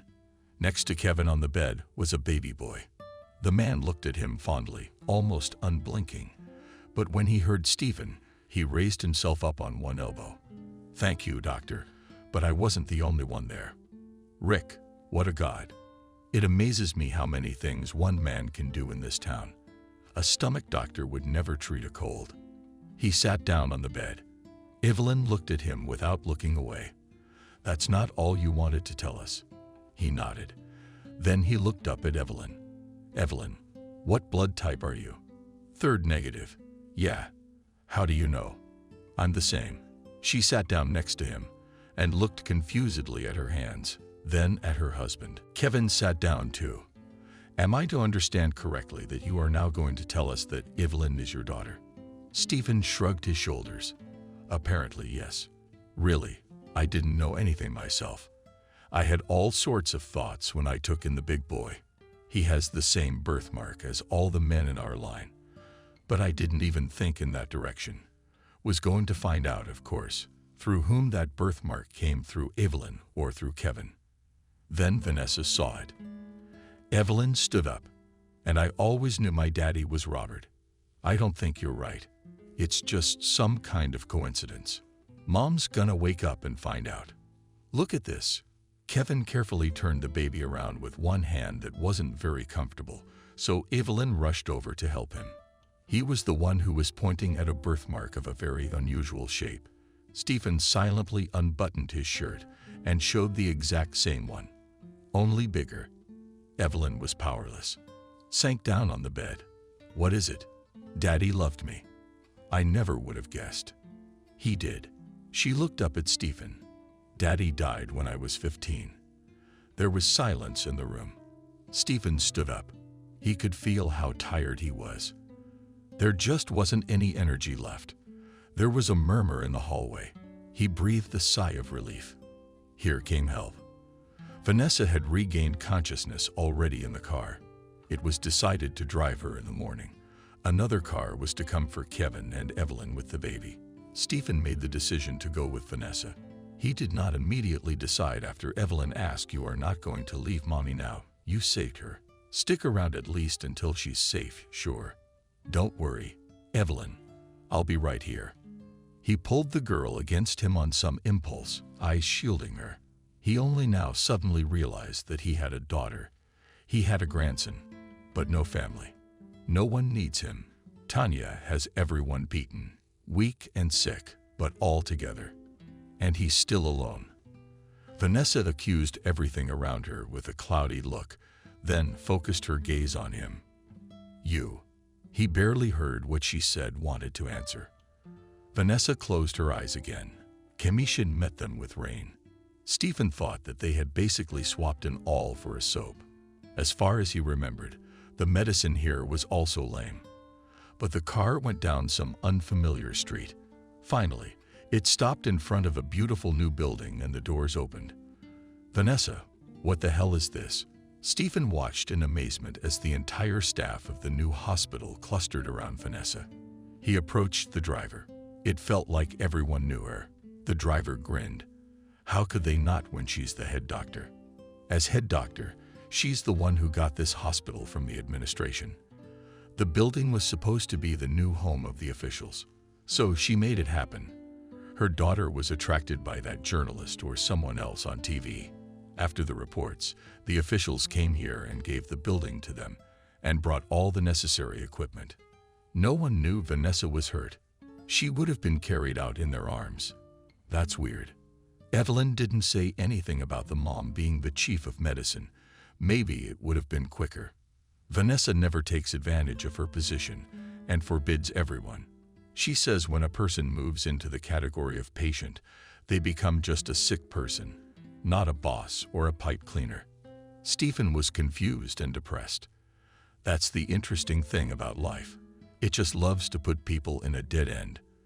For example, take him back then. Many years ago, he had done an ugly, mean thing, but it was because life had dealt with him that way. Yes, he had to go away alone, because he knew perfectly well that Vanessa would become his ballast. But what if he wanted to accomplish something? He grinned bitterly. He had. At that age, back to where he'd started. So he wouldn't be needed in this hospital, because the saints would be looked after like queens. Then who would want him? The answer was self-evident. No one wanted him at all. He was sure that Evelyn didn't want to see him much either. He decided to get a hotel room, sleep, wash up, then say goodbye to everyone and go. Go where? Probably to Moscow. Something must be done about the dissolution of the marriage. Something must be done about housing. Stephen was sure that Jean would not want to part with a single meter of their housing so easily. But nothing he will fight. Especially now there is someone to fight for. The next day, he found out that Evelyn was being discharged this afternoon, and Kevin called him. "Stephen, I don't know what your relationship with Evelyn will be, but you're the reason my son was born. So if you'd like to come down to the local maternity hospital at 200 hours. Thanks, Kevin. I'll be there. You tell me, where can I find a decent baby store in town? The mall on Lennon. I'll be there. I'll definitely be there." And Kevin said, "And also, Evelyn, I have kind and fair. You don't think she'll hate you?" "Thank you, Kevin. You're not a very lucky man." He got his hopes up, called a cab, and rushed to the baby store.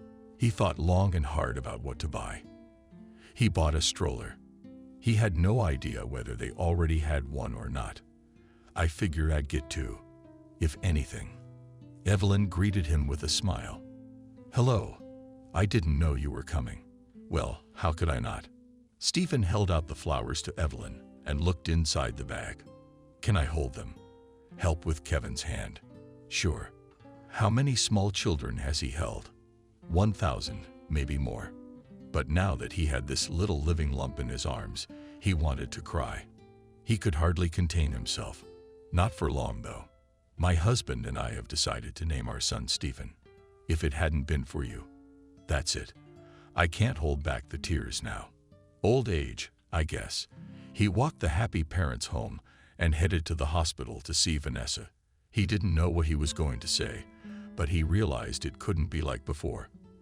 Vanessa would be absolutely right to chase him away and forbid Evelyn from associating with him. Well then, he would leave, but he would still help both his grandson and his daughter. The girl who escorted him to the ward on the way told him that Vanessa Grigorievna is much better. "She is already talking." "That's good." The girl suddenly stopped. "It was you who saved her."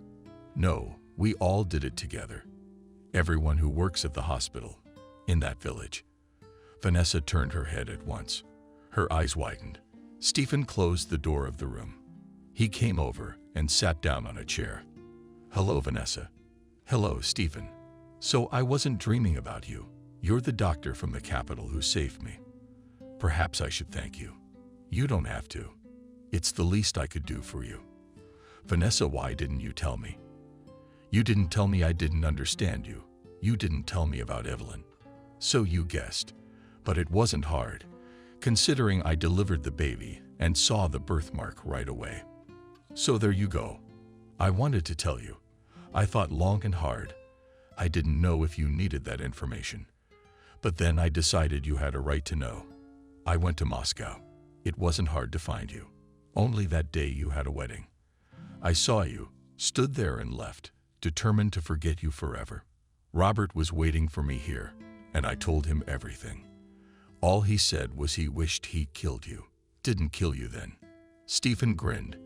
"A pity indeed. What is it now?" "Nothing. Nothing's changed. Evelyn thinks of Robert as her father. Let's keep it that way. Evelyn knows everything. I told her." Vanessa closed her eyes. "Why are you going back to Moscow? Why do you have to stir things up now?" Stephen got up and walked to the fire. "For some reason, I decided I wanted to. There's nothing keeping me there. I'm divorcing my wife. I don't have a job there anymore. I worked at my father-in-law's clinic. So one thing follows from another. I should have stayed then. But maybe it's not too late now." She looked at him closely. "You're kidding." "No. What jokes? I've realized a lot in these few days I've been here. That's when I gave up everything to go after a better life, leaving you alone. What's the result? Now I got nothing again. No position of disrespect, no family you left behind. And now every man in this town speaks your name with a kind of reverence. You have a daughter and now a grandson. You have everything. I'm not jealous. I mean, it's the right thing to do. You earned it all. And I got what I deserve." Vanessa was silent. He stood for a moment, then moved toward the door. "Okay. I'm sorry. Of course you're right. You don't want me to let you in my face. You're absolutely right.